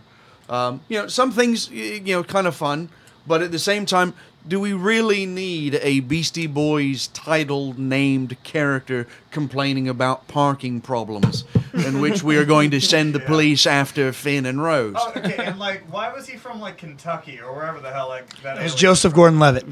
Was that Joseph Gordon-Levitt? Yeah, Joseph it was Gordon-Levitt. Joseph Jinx, Gordon-Levitt. you owe me coke, bitch. Well, I told him that you couldn't park over there. That's But bullshit. I mean, that's the South made it to space. I The expect, Confederate flag is actually a nice rebel storm fleet over there. Nope. And we're So- not back. suddenly it's gotten a very, very unhappy in space. But it's a part of the film that I wanted to like because I enjoy seeing something other than the war. This is one of the things I really kind of appreciated about episodes 1 and 2 is having those moments outside of the conflict, seeing the universe and seeing what was going on there. So you got a kind of an idea for what it was like to be, quote, people in the Star Wars universe. So you liked it because it was outside of a Star Destroyer and outside of a rebel base, meaning that you're expanding the universe and showing more. I personally enjoyed it as a film goer. I did not like it because it broke up the pacing, and I also didn't like it because they used that as the platform for Rose to stand on her anti-war profiteering, which I established earlier. I dislike political statements in Star Wars. I Yeah. didn't know that she could bring that soapbox with her into that casino. Well, I didn't think that louder. I didn't know she carried the soapbox around with her the whole time. Apparently, it's collapsible inside the ring. That's what you just open it up. It falls. It's much like the Flash's costume. It just hops out. You stand on it, and then When you join the rebellion, you get a ring and soapbox. ring and soapbox. That's when you're a Absolutely. Grand Master inside the rebellion and you pay X amount of money, you get the soapbox. Absolutely. Yeah. Though- I do enjoy one little element about it that is the fact that we the alien that we had using BB-8 trying to use him as a slot machine. I enjoyed that. The Mark actor Hamill voiced him. Yeah, There you go. Yeah, we're on Mark it. Hamill. So I was going, oh, good. So they at least used Mark in So, his capacity. The funny thing is that I'm going to talk about it for the next 2 times. So Bobby Moynihan, writer and star on Saturday Night Live. He used to be with us. Yeah, he was on Collider talking about his favorite moments, and in the non-spoiler review, he goes, "There was one character in the movie I want a whole movie about." So they asked him in the spoiler review, "What character was that?" He's like, "Dude, that drunk alien that was shoving coins inside BB-8. Like, I want to know like his story, like what's going on with him." You can't war profiteering. All right, so BC, why don't you tell us about the space casino, Canto Bite? I didn't like it. I thought I completely agree with everything you said. The concept I liked. The execution was very weak. I didn't like the Harry Potter horse dogs that they're riding at 100 miles an hour, and pod they're racing. It was and pod they're racing. and they're My hitting bad. they're hitting No, light no, strings, no, and that it's not was- decapitating them. Jesse James is physically in pain right now. Jesse, did you like the Harry Potter creatures? Yes, actually, I did. But Just I walk told- over I to told walk over you. to Nigel. you do realize, hi. Hi. You do realize that this entire film is a kind of like a segue film. So there's a lot of waxing Into Harry philosophical. Potter? It's got 2 wheels and only nerds drive around in it. Oh, wax on, wax off. That's all I got from you. You know, you do have to. Never mind. We're talking about the creatures, like Okay, the creatures, they were great. Because if you look at episode 1, which I don't like to talk about, you've got weird creatures. Same thing with episode 2. Same thing with 4. Same thing with 5. You've got weird creatures. So weird creatures all through space is great. But I think I know where you're going with this because I thought, because there's only so many villains we can have, dark side, light side. Why can't the villains be the profiteering rich people that... Is that where you're going with this? No, actually... Oh, dang it. Sorry. Kind of. I misread that. It's Wrong with I misread it. My bad. No. Which... Sort of, yes, but the whole thing is like it's like watching John Wick 2. It's not going to give you any sort of conclusion to anything. It's going to wax philosophical right over to the final movie where everything gets tied together. So this one is showing you there's still crime in space. There's still people living their lives. There's still people who don't understand about the rebellion. There's still people who don't understand about the Empire. And it's just like if you leave here and you go somewhere else, there's still people who don't understand things that happen in Dallas or things that happen around the world. So you have a human element to these aliens. You have like a human mindset to these aliens that I have money, so I'm going to do whatever I want to. And it doesn't matter what's going on outside of my world. So you go to Vegas, you're going to have that mindset. Now, you're using this film as just a little, hey, here's a couple of stories, but episode 9 is going to be in a nice, neat bow. See, and like Nigel said, I liked the concept of what they tried to do, which is exactly what she's saying. That's what the concept of it was. I didn't like the execution of it. The only positive out of it is I like that in the end, the mission of Finn and Rose failed. Completely. The good guy and to the they sucked bad. It's not even like, oh, it failed. No, we knackered everything as a direct result of everything we did. All of these people died. Wait a second, to a point that Poe goes. I just need to add knackered to my list of vocabulary. to the point that Poe goes. They didn't make it. Like that's something like our heroes failed. Oh, damn. Okay. I mean, That was that's something I liked about it. But go back to your point before concept about how the space casino would never even have happened if Holdo had just told Poe, "Hey, this is the plan."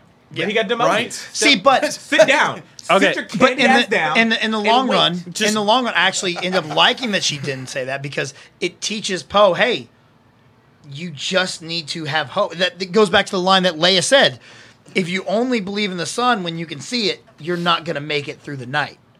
So if you only believe in hope when you know the plan, you're not going to make it. So we're going to move on. We're moving on because I know. I don't know. You're killing Nigel here. Yeah, you're good. We're going to move on. Sorry, Nigel. No, it's just real quick. I mean, one note. Hurry up. Let's go. Let's go. Because it's one of those. I mean, okay.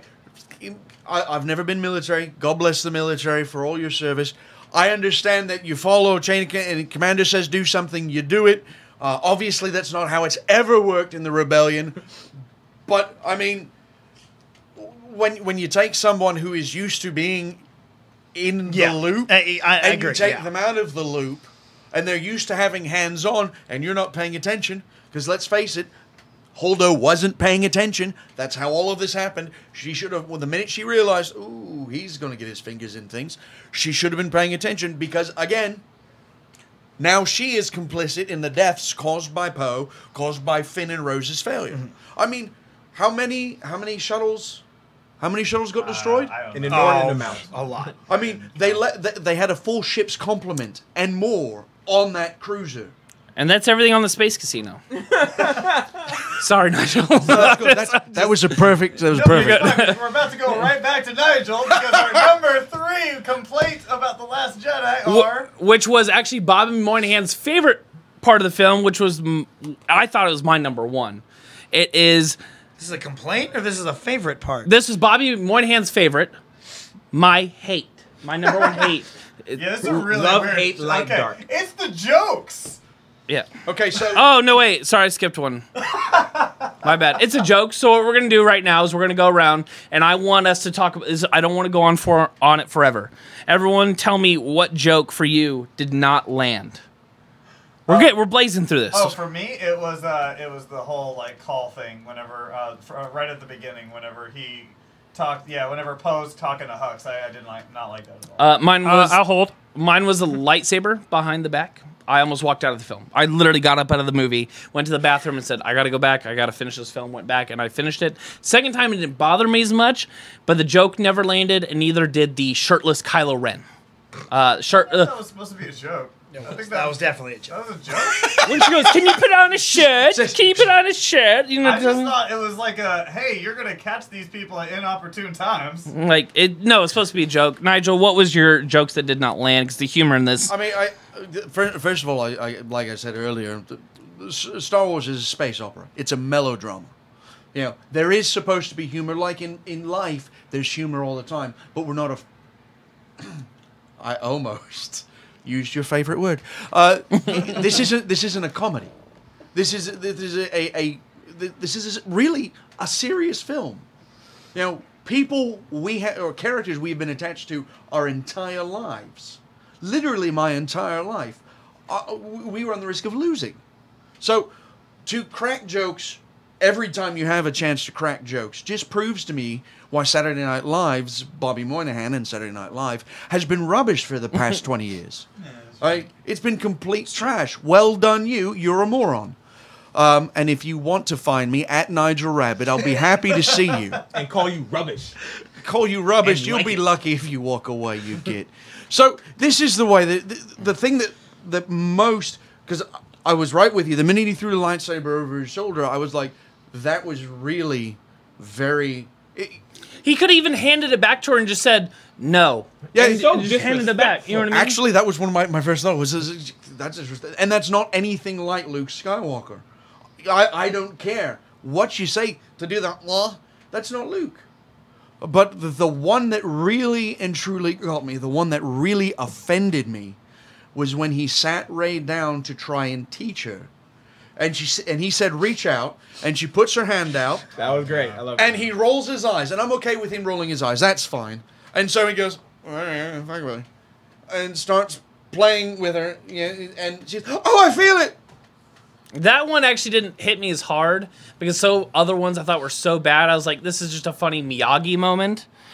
But yeah, I agree with you. It was like what took it over the top is when he goes, "That's the Force." She goes, "Really?" Then I was like, "Okay, this bit's gone on too long." And then he swats her hand with. And see, we had one thing with humor with Yoda, as Yoda playing as the strange little alien hermit on Dagobah, and Yoda was not revealing himself to Luke as who he was. Yeah, which was very hard for my daughter to get because my daughter watching him was like, "That's Yoda. Why is he acting like an idiot?" And I'm like, "No, but just." But you don't know that. But you don't know that yet. At the time, we'd never seen him before. All we wondered was, why is Grover's great uncle there? But I mean, you can't park on the beach. can't park on the beach. I told him you can't park on the beach. And wasn't he Cobra Commander as well? Yes. Yes, well done, Joseph. LA. Good job with your cameos. But I loved you in Brick and Looper. LA, what was your joke that did not land for you? Quick call out. Tim Lawson said that the call thing was very much in character for Poe. It just shouldn't have been.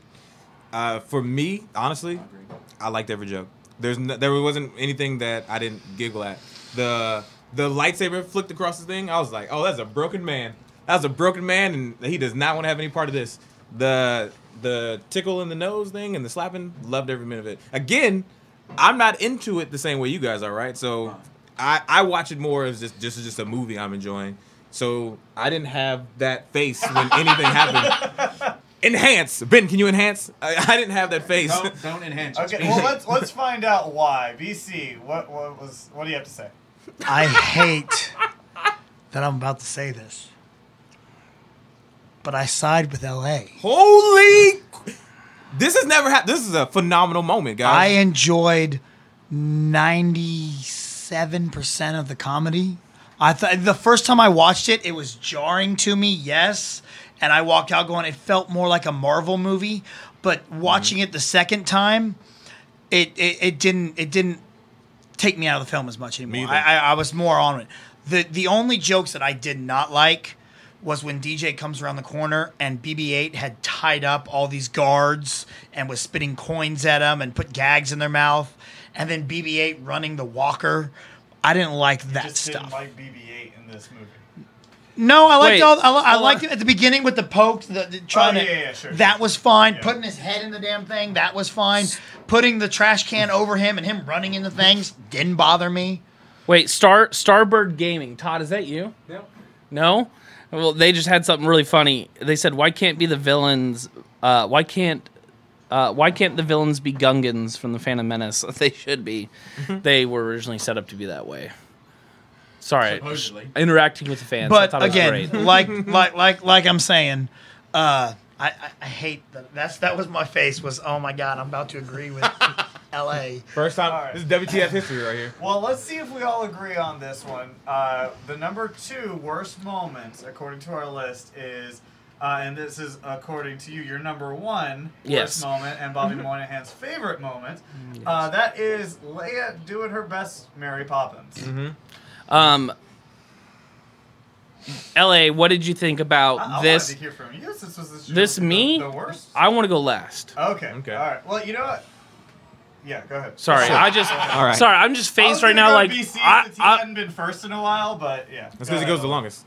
I'm very upset about this moment. I did not like it. I thought, so for me it was weird because I thought Star Wars fans would really like that.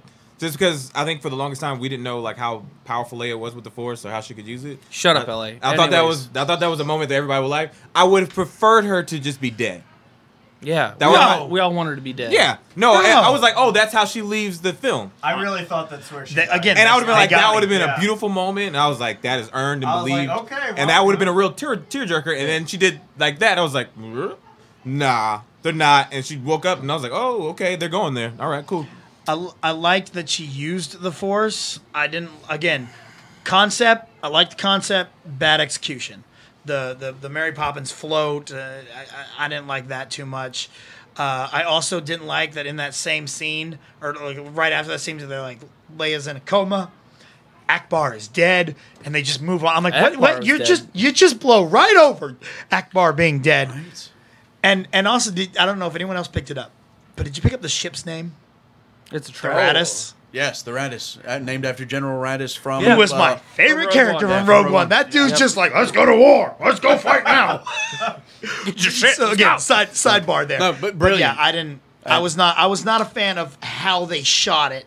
I don't know how you would do it better, but and like that, they got me. I was like, well, yeah, her story is wrapped up. She's dead in the opening scene. Okay. Nigel. A lot of emotions coming at you right now. Right? No, I literally cried when Carrie Fisher died. God rest her. I cried 37 times in this film, including every time she was on screen. Every time. I don't know if I have that much emotion in me as a human being. You're just a weak man. No. He's a very powerful man. Back off. Did you see the scene added anything to the film, Nigel? Well, let me start off with this. Is any problem that I have with this had very little to do with the fact it had a presence in the film, but it had to do quite specifically with how Carrie Fisher vehemently battled everyone's complaint after Force Awakens, saying, why didn't she have Force powers? And she said, Leia had a choice, Jedi or General, and she went General. And I felt that doing that was a disservice to what Leia had been, or what Carrie had been saying to the fans 2 years ago when everyone was so furious about the fact that we're not going to get Princess Leia Jedi. As far as a conceptual within the story, I do think story-wise it would have made more sense just to let that be her end. Because that would have been emotionally powerful for all of us. Mm-hmm. Not to mention the fact that here we've got that moment where here Kylo Ren is conflicted. He's not going to open fire on the bridge because he knows his mother's there, but his wingmen open fire, destroy the bridge. Mm-hmm. Which I do have a question. Has anybody seen the bridge destroyed like that in the history of Star Wars ever? No, that must have been made out of paper. Must have been, because, I mean, it took an A-wing going through was it the Executor? Took an A-wing going through I think it was the Executor, to drive it into the Death Star in Jedi. But 2 TIE fighters can blow through it. Sure. All right. So, once again, that goes back to my frustration with Rian Johnson and his lack of paying attention to what's happening. You even could have wrote in something where we don't, if Kylo Ren was the one to push the button, that he had some secret weapon on there that could have gotten through the hull, but it was 2 normal TIE fighters. Yeah, it was literally a waste, and that's one of my biggest problems with a lot of the emotion that that Rian tried to force us through. It was all wasted. We didn't have value for 90% of the emotional twists that we had, because Rian did nothing to draw that out of us during the course of the film. Well, I think there's like one thing that a lot of people don't consider at this one moment whenever Leia dies, and it's that, does Kylo know that she's not dead? That's a good question. No, he senses her. The second time I watched it, they sense each other. They sense each other. When? Right before she. They literally are like literally right when before he she's blown. flies by, when his TIE fighter, like his TIE destroyer goes by. Yes. She looks up and she like grips her console and she. I saw that. Senses No, we're him. talking about Yeah, after. After. Does he know that she Does he know survived that? that? She's still alive. And that's a my question. Oh that no! Oh sorry, yeah, there's- no, sorry, no. That's a question. There's no answer to it. Actually, I'm going to say we Well, just. see, but that's okay. Jesse's saying he doesn't care, but he does care. He does. because No, he he's staring absolutely- at the console, choosing not to destroy her. And then his two TIE fighters come in, blow him up, and he's like, "Oh, okay, they're gonna do this." He's like, my And decision then- is Well, I made mean, for me. That's it. Well, and not to mention the fact you saw how conflicted he was as they were starting their run. Yeah. I literally expected him to open fire on them and destroy them before they fired upon his mother. Yes. See, no, But- I thought he would destroy after. Like, did you just shoot Right, my mother? And Right, destroy right. them? Then, but see, all of that just we had that emotion right there, and if Leia had died there, it would have fit with the conflict that initially we had Snoke talking about. Oh, I see conflict in you, this and that. But she didn't die. We saw her manifest force powers, the likes of which we have not heard of untrained. Now, granted, from Force Awakens, we saw a whole lot of untrained force powers. She's a Skywalker, though. Well, sure, she's a Skywalker. Absolutely. I'm not arguing the point. My point is we saw a tremendous amount of force powers untrained from Rey in The Force Awakens, to the point where she is competently able to use a lightsaber and not kill herself. Or Kylo Ren. So no. So I'm going to touch on a lot of this, Matt. I need to give your quick you thoughts. Need to come on here first. No, Are you like we okay? gotta roll through. That was all I had. So go. Unless you have just grab one of Because us. she just had an epiphany over there. I know, and you're don't good. know what's Lightning happening. just struck her brain. I'm good. I actually hate this for the absolute fact of, so throughout Star Wars, the biggest thing is like the ability to conquer life and be able to take life was like Plagueis' biggest thing that he was all about, was manipulating midichlorians in order to be able to grant life, take life. Don't say the N word. Don't say the N word. No. Hey, Ben, can you bleep that out? No. Before it gets out in the air. Okay. Anyways, Okay. so You've just turned Star Wars into an anime. Thank you. The perceived. I'm okay with that too. Shut your hole. Nobody asked you. Actually, they did the You're named after a the terrible Star Wars series. anime just came out. It was the Lost Stars book that did actually the best-selling Star Wars book that recently came out is actually now an anime. It's a love teen novel. It's great. But you hate Leia. I hate that they. I hated this when people talked about Leia becoming a Force Ghost. She cannot become a Force Ghost. That is reserved for only individuals that She's training also- from the Guardians of the Wills, passed down from Qui-Gon Jinn. And the only reason why Anakin could do it, because supposedly in some kind of purgatory, they taught him last minute to do it. But I don't like it because for someone to conquer death, she was dead. She's in the vacuum of space. She was dead. So you're telling me that the most powerful character in Star Wars was Leia the whole time, and we got it all wrong. Luke was the total screw up, because there was one point when Yoda did say to Obi-Wan, saying, I'm ready to train her. I'm ready to train her. And Obi-Wan's like, nah, I'm calling on this kid. Obi-Wan was wrong.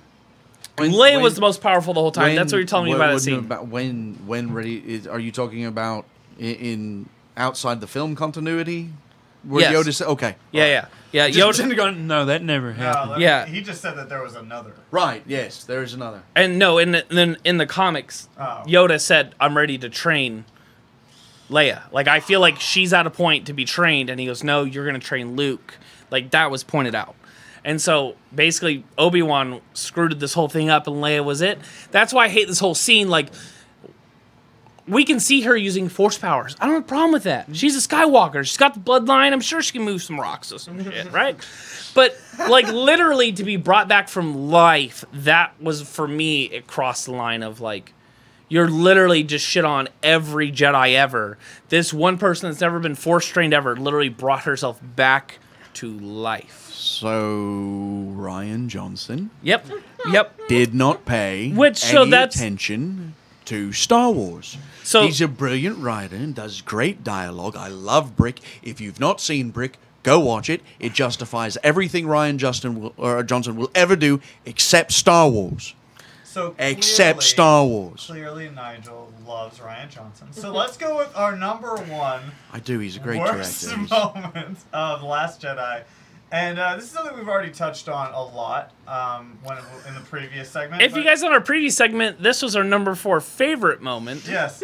And so this is our number 1 worst moment, and that is the death of Snoke. And it is our worst moment because literally, as Star Wars fans, we've watched 1,000 different theories of Snoke. We thought Snoke was going to be this big, outside, mysterious character.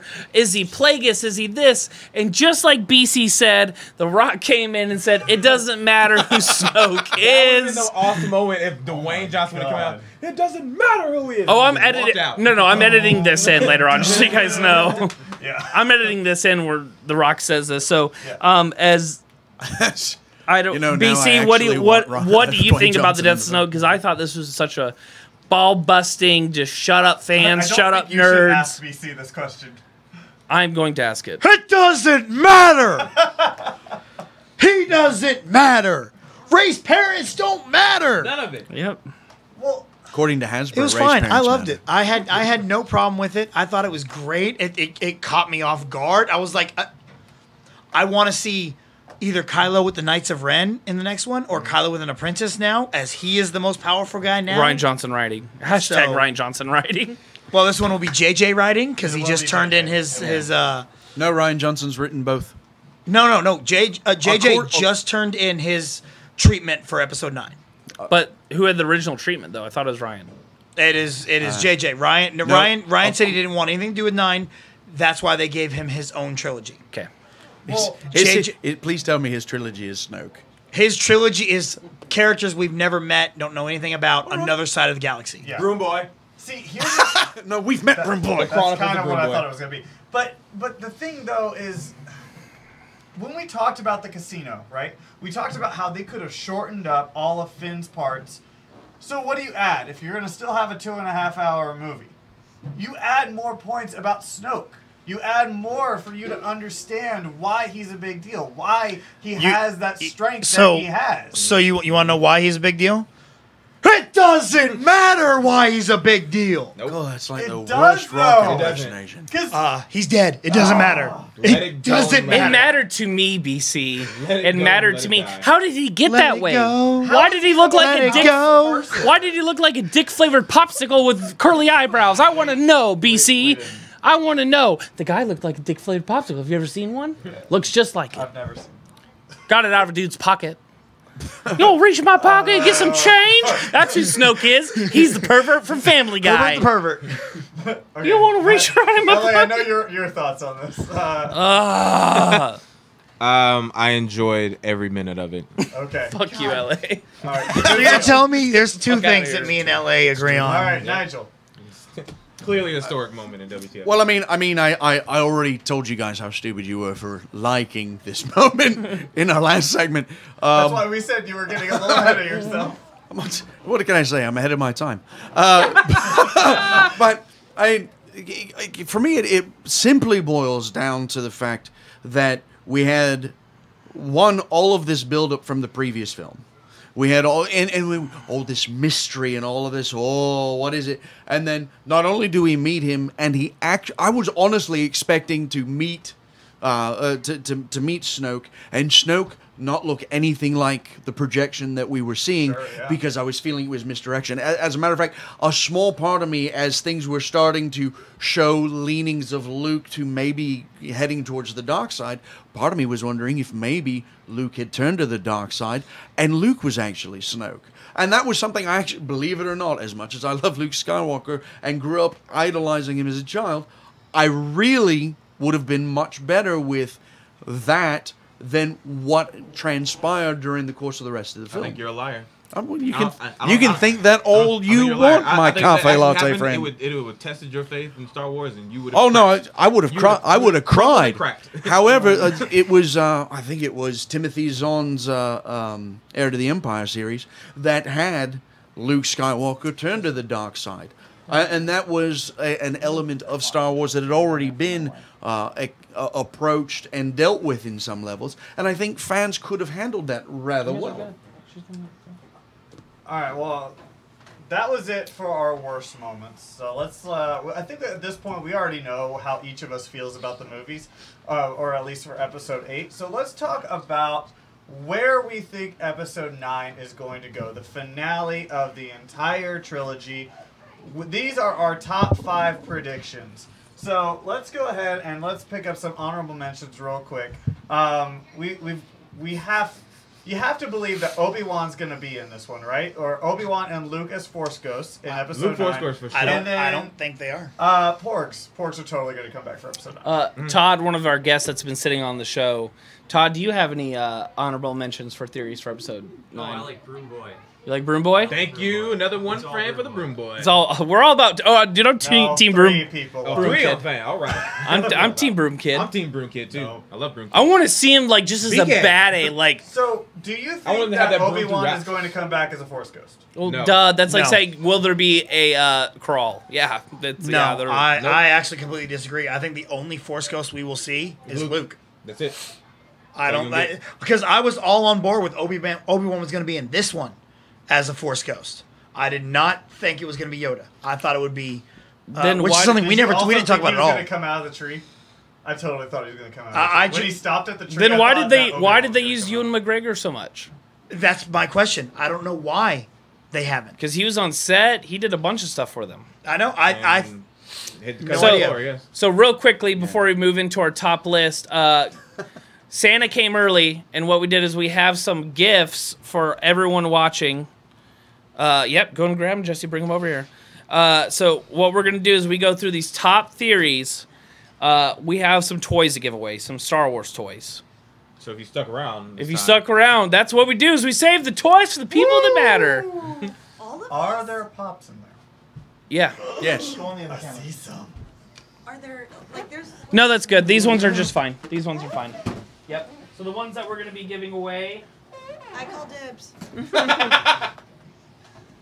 The ones that we're going to be giving away are. Here we go. I'll hold some. Just I feel like Tim Lawson is definitely going to win one. He's been here strong and in the these three. Okay. Oh my god. All right, so these are die-cast figures, guys. So we've so got, jealous. Imperial Death Trooper from Rogue One. because he's important. One of my We've favorites. also actually. got Poe Dameron Hey, That's a good likeness. and Rey. With So- BB-8, don't put your And fingers over here. BB-8. with BB-8. My bad. I didn't So see it. what you need to do That's to that, I be want Rey. in the running to win one of these wonderful diecast figures is you guys just need to tell us your number one episode 9 theory below. It can be simple. It could be 2 words. Tell us your number one episode 9 theory.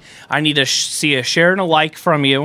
If I get all 3 of those things, you're probably just going to win one. There's 4 people watching, so guess what? Your odds are pretty 9 good. people watching. What do you, Your odds are pretty good. we've got 9 over here. Yeah. Oh, dang. Giving away stuff. So I need to giving see. out toys. I need to see a like, a share, and a comment of your top Star Wars Episode 9 theory. Oh, I know the prices of all these.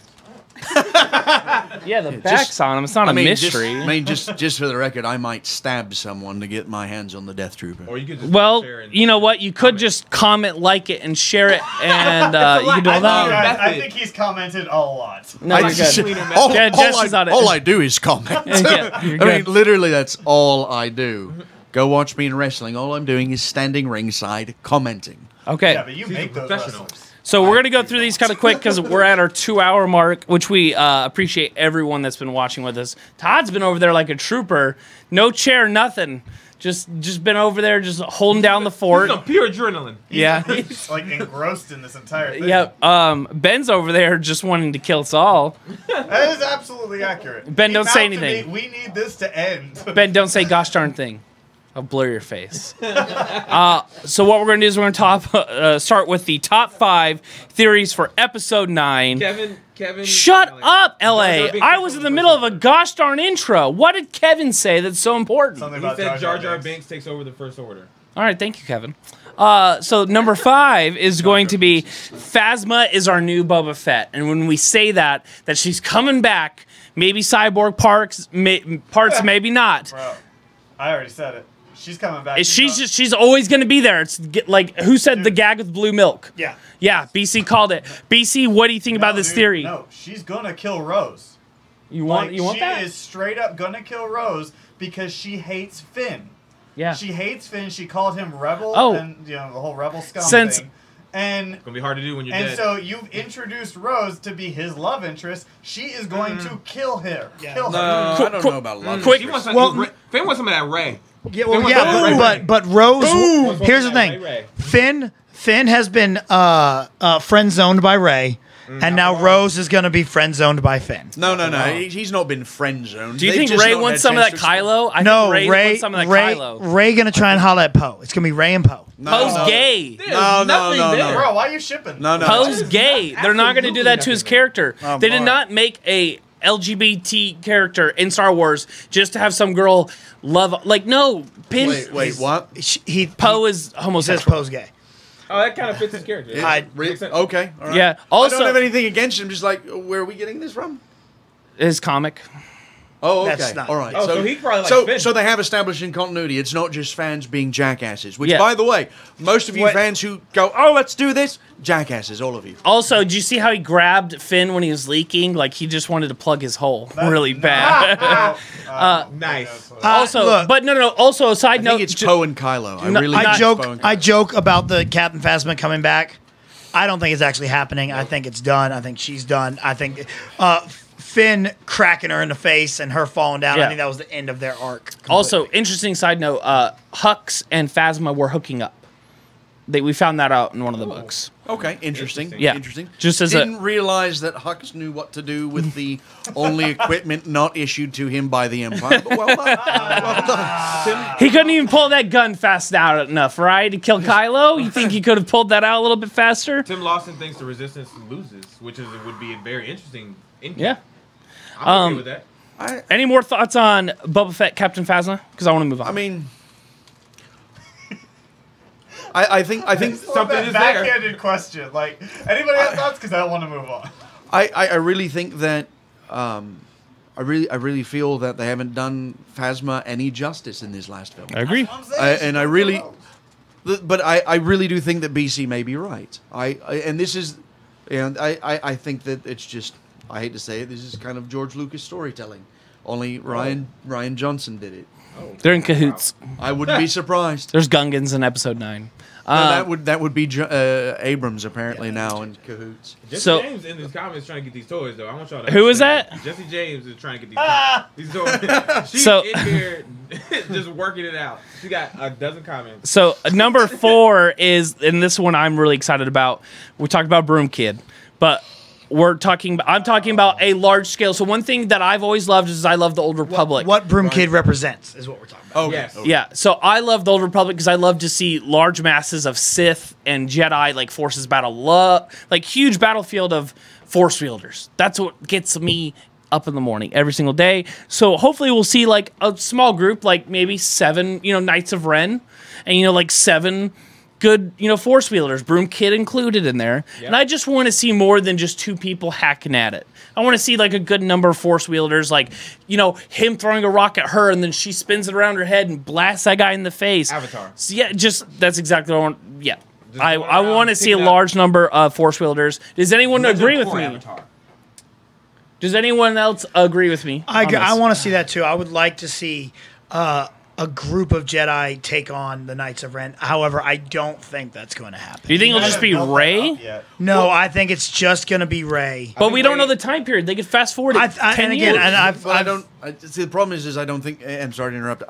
To your point, I don't think they're going to fast forward. Mainly due to the fact that the way that they have laid out this film or this set of films is we had time between A New Hope and Empire. We had time between Empire and Jedi.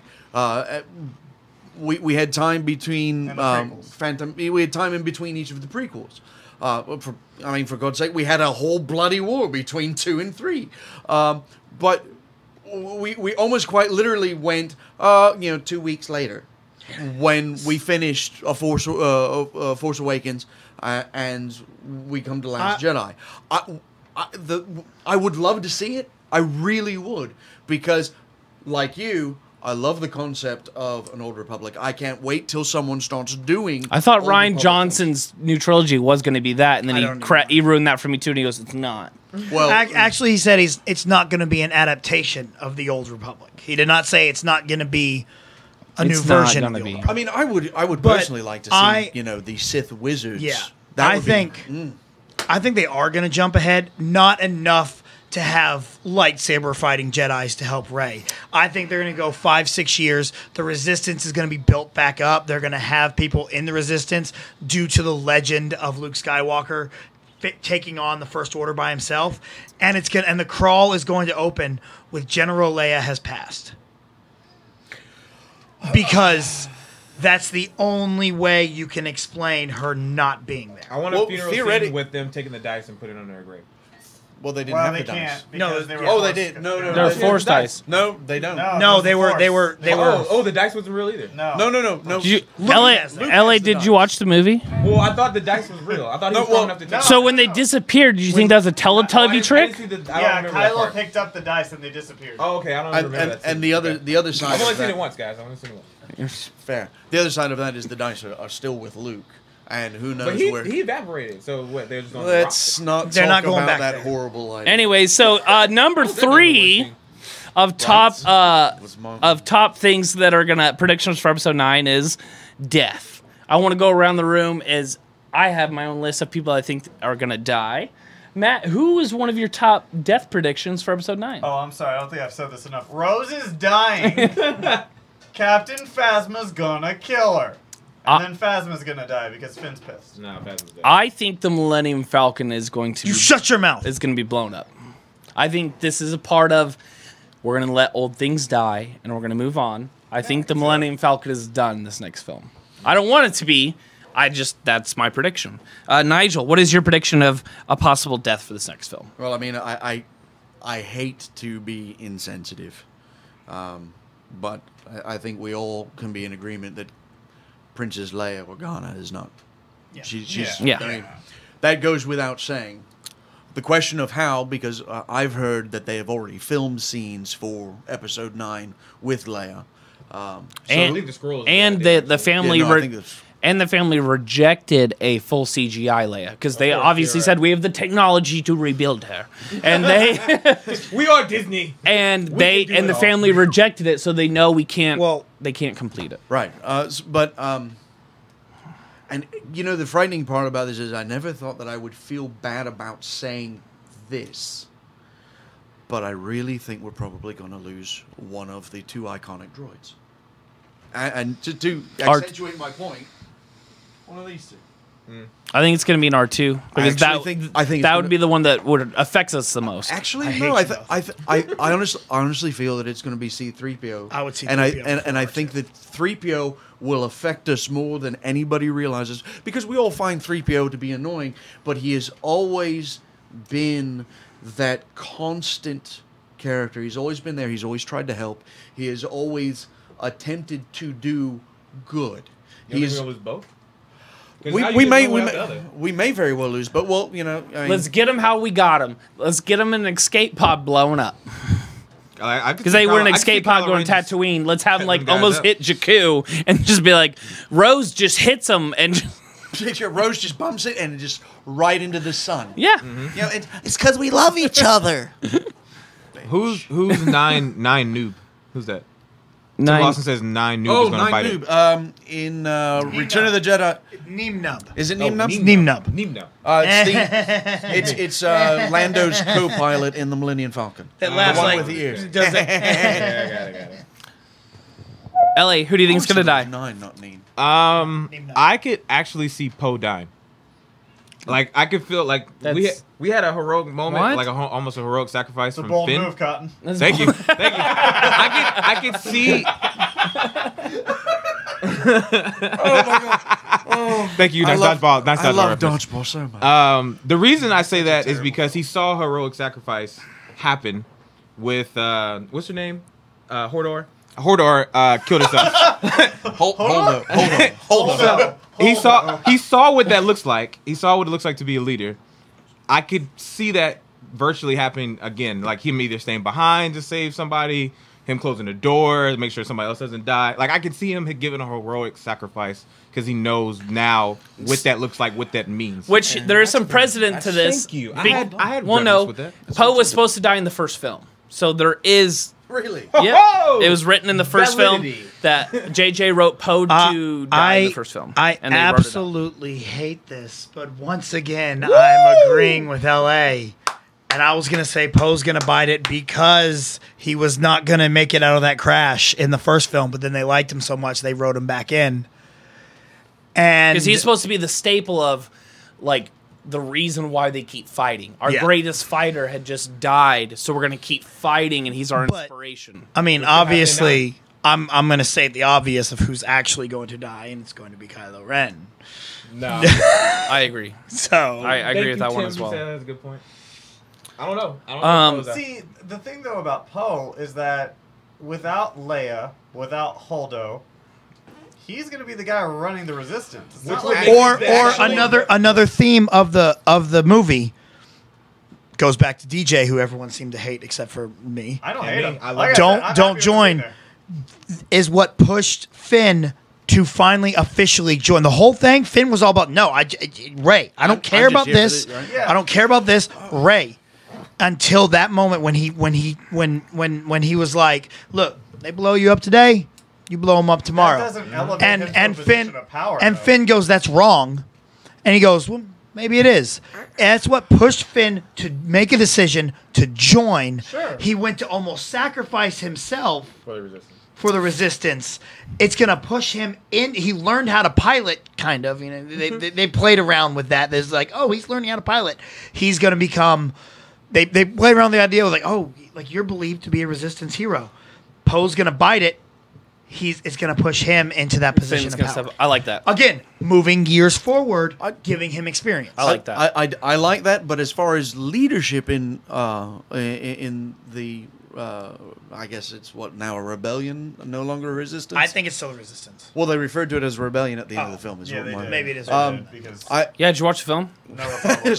I've only seen it once too. I personally, just as a film goer who likes to see some of those little pieces of real life continuity, I'd kind of like to see Billy Lord play be appointed and play the, for lack of a better description, the new Princess Leia, the new General Organa, here I am and I'm picking up this staff and carrying it. She's great in American Horror Story, by the way. I love that character too in the movie. She was. I actually expected her to be the one taking Right. over for Leia after she had comaed, and then we get treated to Helen Hunt. No, That wasn't. that's Helen Hunt. That was, you said that earlier. It was Lord Dern. Dern. Yes. Well, She's nominated for a Golden Globe, by the way. For this? No, for Okay, for no, she's a Big Little Lies. She's a tremendous actress. She really is. But she did give me my one point that really infuriated me. Is right before she turned her ship around to do that brilliant battering ram, she said, "God bless," and that. no, she said Godspeed. Godspeed. Sorry, Yeah. Godspeed. But the fact she said Godspeed, and I'm saying, because I mean, that pulled me out of the Star Wars universe, because Well, as I'm terrible to say, speaking as a Christian, I didn't want the Christianity involved Right, within sure. the Star Wars Yeah. universe. I didn't even know that was a understand, thing but in the like Force. even one of the Resistance members yelled it out as he was being blown up. You know which? Whenever like she saw the hologram, whatever, like one of them was yelling Godspeed. I'm gonna have to go back. So I missed that. So again, Exact same thing hashtag that she Ryan said. Johnson writing. So Yay, guys, Rian Johnson. Well, So- but to that point about continuity and Rian Johnson, I mean, what was the point of having an entire arc about Poe learning what it meant to be like a leader for him to just die in the third one? without us actually seeing him be a leader. Well, that's what I'm saying. You see him in the movie. He probably already at that moment is already leading the troops, right? So when you meet him in number 9, he's making commands, giving orders. He's taking control of the ship, so to speak. If we're not as the captain, if we're not picking up 2 weeks later, right? Exactly, right. I think we're going to see him in a more prevalent role when we meet him again. Like he's going to be the captain. Like when people need answers, they're going to come to him. LA. So what I need you to do is I need you to go through the chat and figure out who's going to get these 3 toys as we move to our last point. So sure. Who did you think was going to die? Just quickly. I said the Falcon. Oh, okay. I thought you had more. Sorry. Yeah, no. I saw your notes. Tim Lawson is definitely in there. No. Just keep it to yourself. And when I ask you, sorry, then you say it out loud like a big announcement. Just saying it all nonchalantly. These toys aren't nothing. These cost human dollars. I'm sorry. I normally tune you out, so I apologize. Anyway, so we're gonna move to our last thing. BC. I think the Rock can perfectly say what my last point is for our theories for episode 9. BC, do you want to lead us into that? It doesn't matter what your theories are. Thank you, Dwayne The Rock Johnson. Please tell me that when you're going to rebroadcast that's our number 1? Oh, I'm just saying you missed. Yeah, you had put that as number 1. Oh, you missed number 2. I skipped number 2. I don't care about number 2.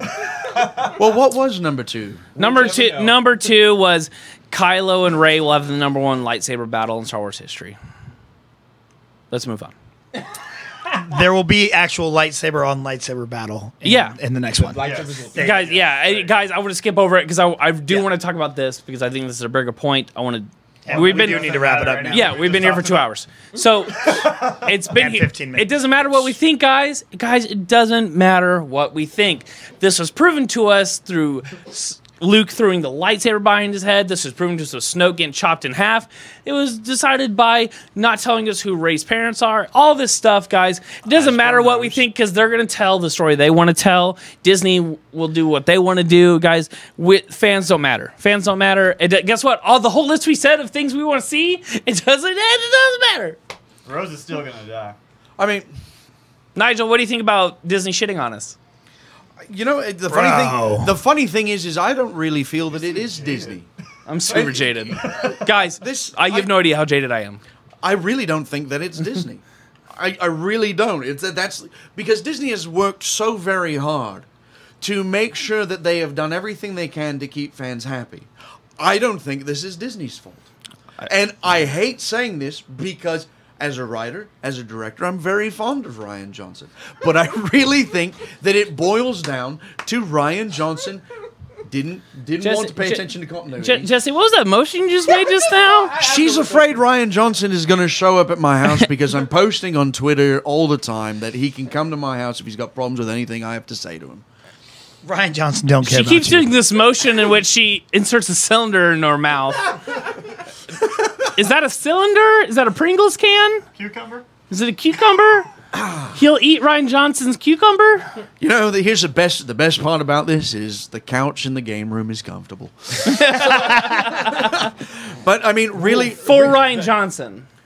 Really and truly, this reeks more of anything else like what George Lucas had done when he went and took episode 1 and decided that even though he had agreed that everything all of the writers that he had approved had written was going to be Star Wars canon, he wasn't going to do anything with any of their original work and blew out all of the canon that we had before. He didn't care. Yeah, like I think Rian Johnson just, at the end of the day, didn't care. He wanted to tell the story that he wanted to tell. And the funny thing is Mark Hamill, in an interview, agreed. Mark Hamill didn't like the Luke Skywalker that he played. But I don't like the Luke Skywalker that Mark Hamill wanted either. And it goes back to it doesn't matter. But you're right. You're right. And I get it doesn't matter. George Lucas proved we are people that are going to see this story. We are being taken on this ride. It's not for us to go in there. If I pay you and you're my hooker, you're going to give me what I wanted. I paid for that movie ticket. It's not for us to go in there Disney, and you're say, my hooker. This is the story you're going to tell me.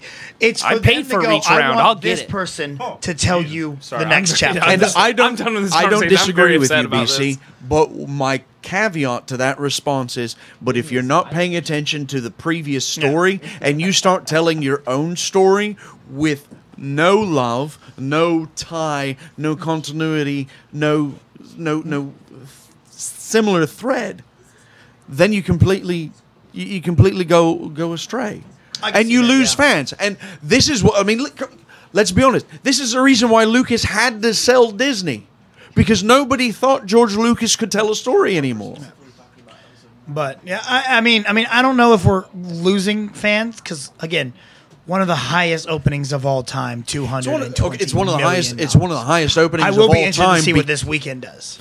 It's one of the highest of openings of all time because of the strength of A Force Awakens The Force Awakens and the strength of Rogue One. Yeah, I mean that's. I mean, we have as Star Wars fans, the past 2 years has been absolutely brilliant. Yeah.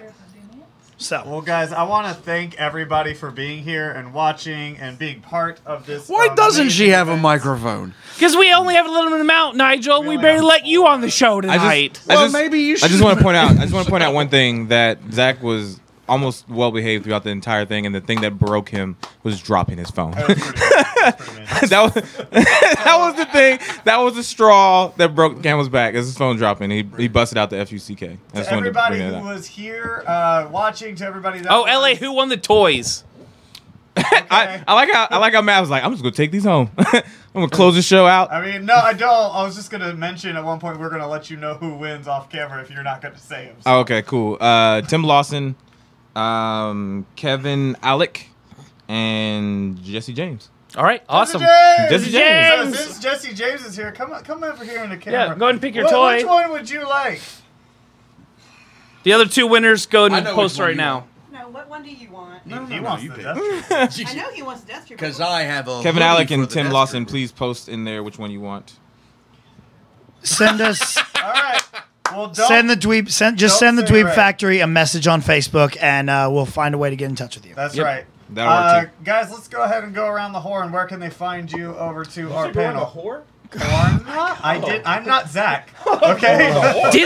Disney's my bitch. You listen to me, you big fat fucking mouse. I'm gonna take you for a fucking Bro, cut the camera over to me. I'm sorry, I couldn't unplug it quick enough. You can find me on all social media, whether it's Snapchat, Instagram, Facebook, Twitter, Xbox Live, Stardust, whatever you want to find me at RealJackSBC, RealJackAssBC. Find my podcast, It Is What It Is, every single Thursday on Cinelinks.com. Okay, the man with his name on his hat. Where can they find you? I wear my name on my hat, so it's easier for you to remember me by, because the freckles just ain't enough sometimes. You can find me at LA_IZ_GFC on Instagram or on Twitter or on this show every Friday, normally at 7 p.m. if we're lucky enough, where 3 or 4 or sometimes 5 or maybe even 6 people will talk about Star Wars live every weekday here at Nirvana Frisco Coffee and Spirits. Jesus. All right, and the guy who is wearing more Star Wars paraphernalia than anybody else combined, Mr. Nigel Rabbit. Definitely worth. Yeah, I'm a bit of a fan. I see him. So you can find me at Nigel Rabbit on Twitter, at the Rabbit Empire on Instagram, Nigel Rabbit on Facebook. It's really pretty much most. I want everybody to know that his glasses are Star Wars as well. I want anybody to be confused Todd. that the outfit is not put together. Todd, do you have any plugs for yourself? You can also find Jesse? Nigel at MPX Wrestling. Go ahead and Mitch, step as over there by well Nigel. Go ahead as and at plug away. ETCW Wrestling, getting And- his ass kicked by me. And Texoma Pro Wrestling, where you can also find this lovely lady. So you can find me on Facebook at the Jesse James. Yes, JESSI on Instagram, that's all linked together. On Twitter, at the Jesse James. Let's see here. You can always find me with him or him at ETCW, Texoma Pro, DCW, Pro Wrestling Religion, NAWA. Name them, I'm there.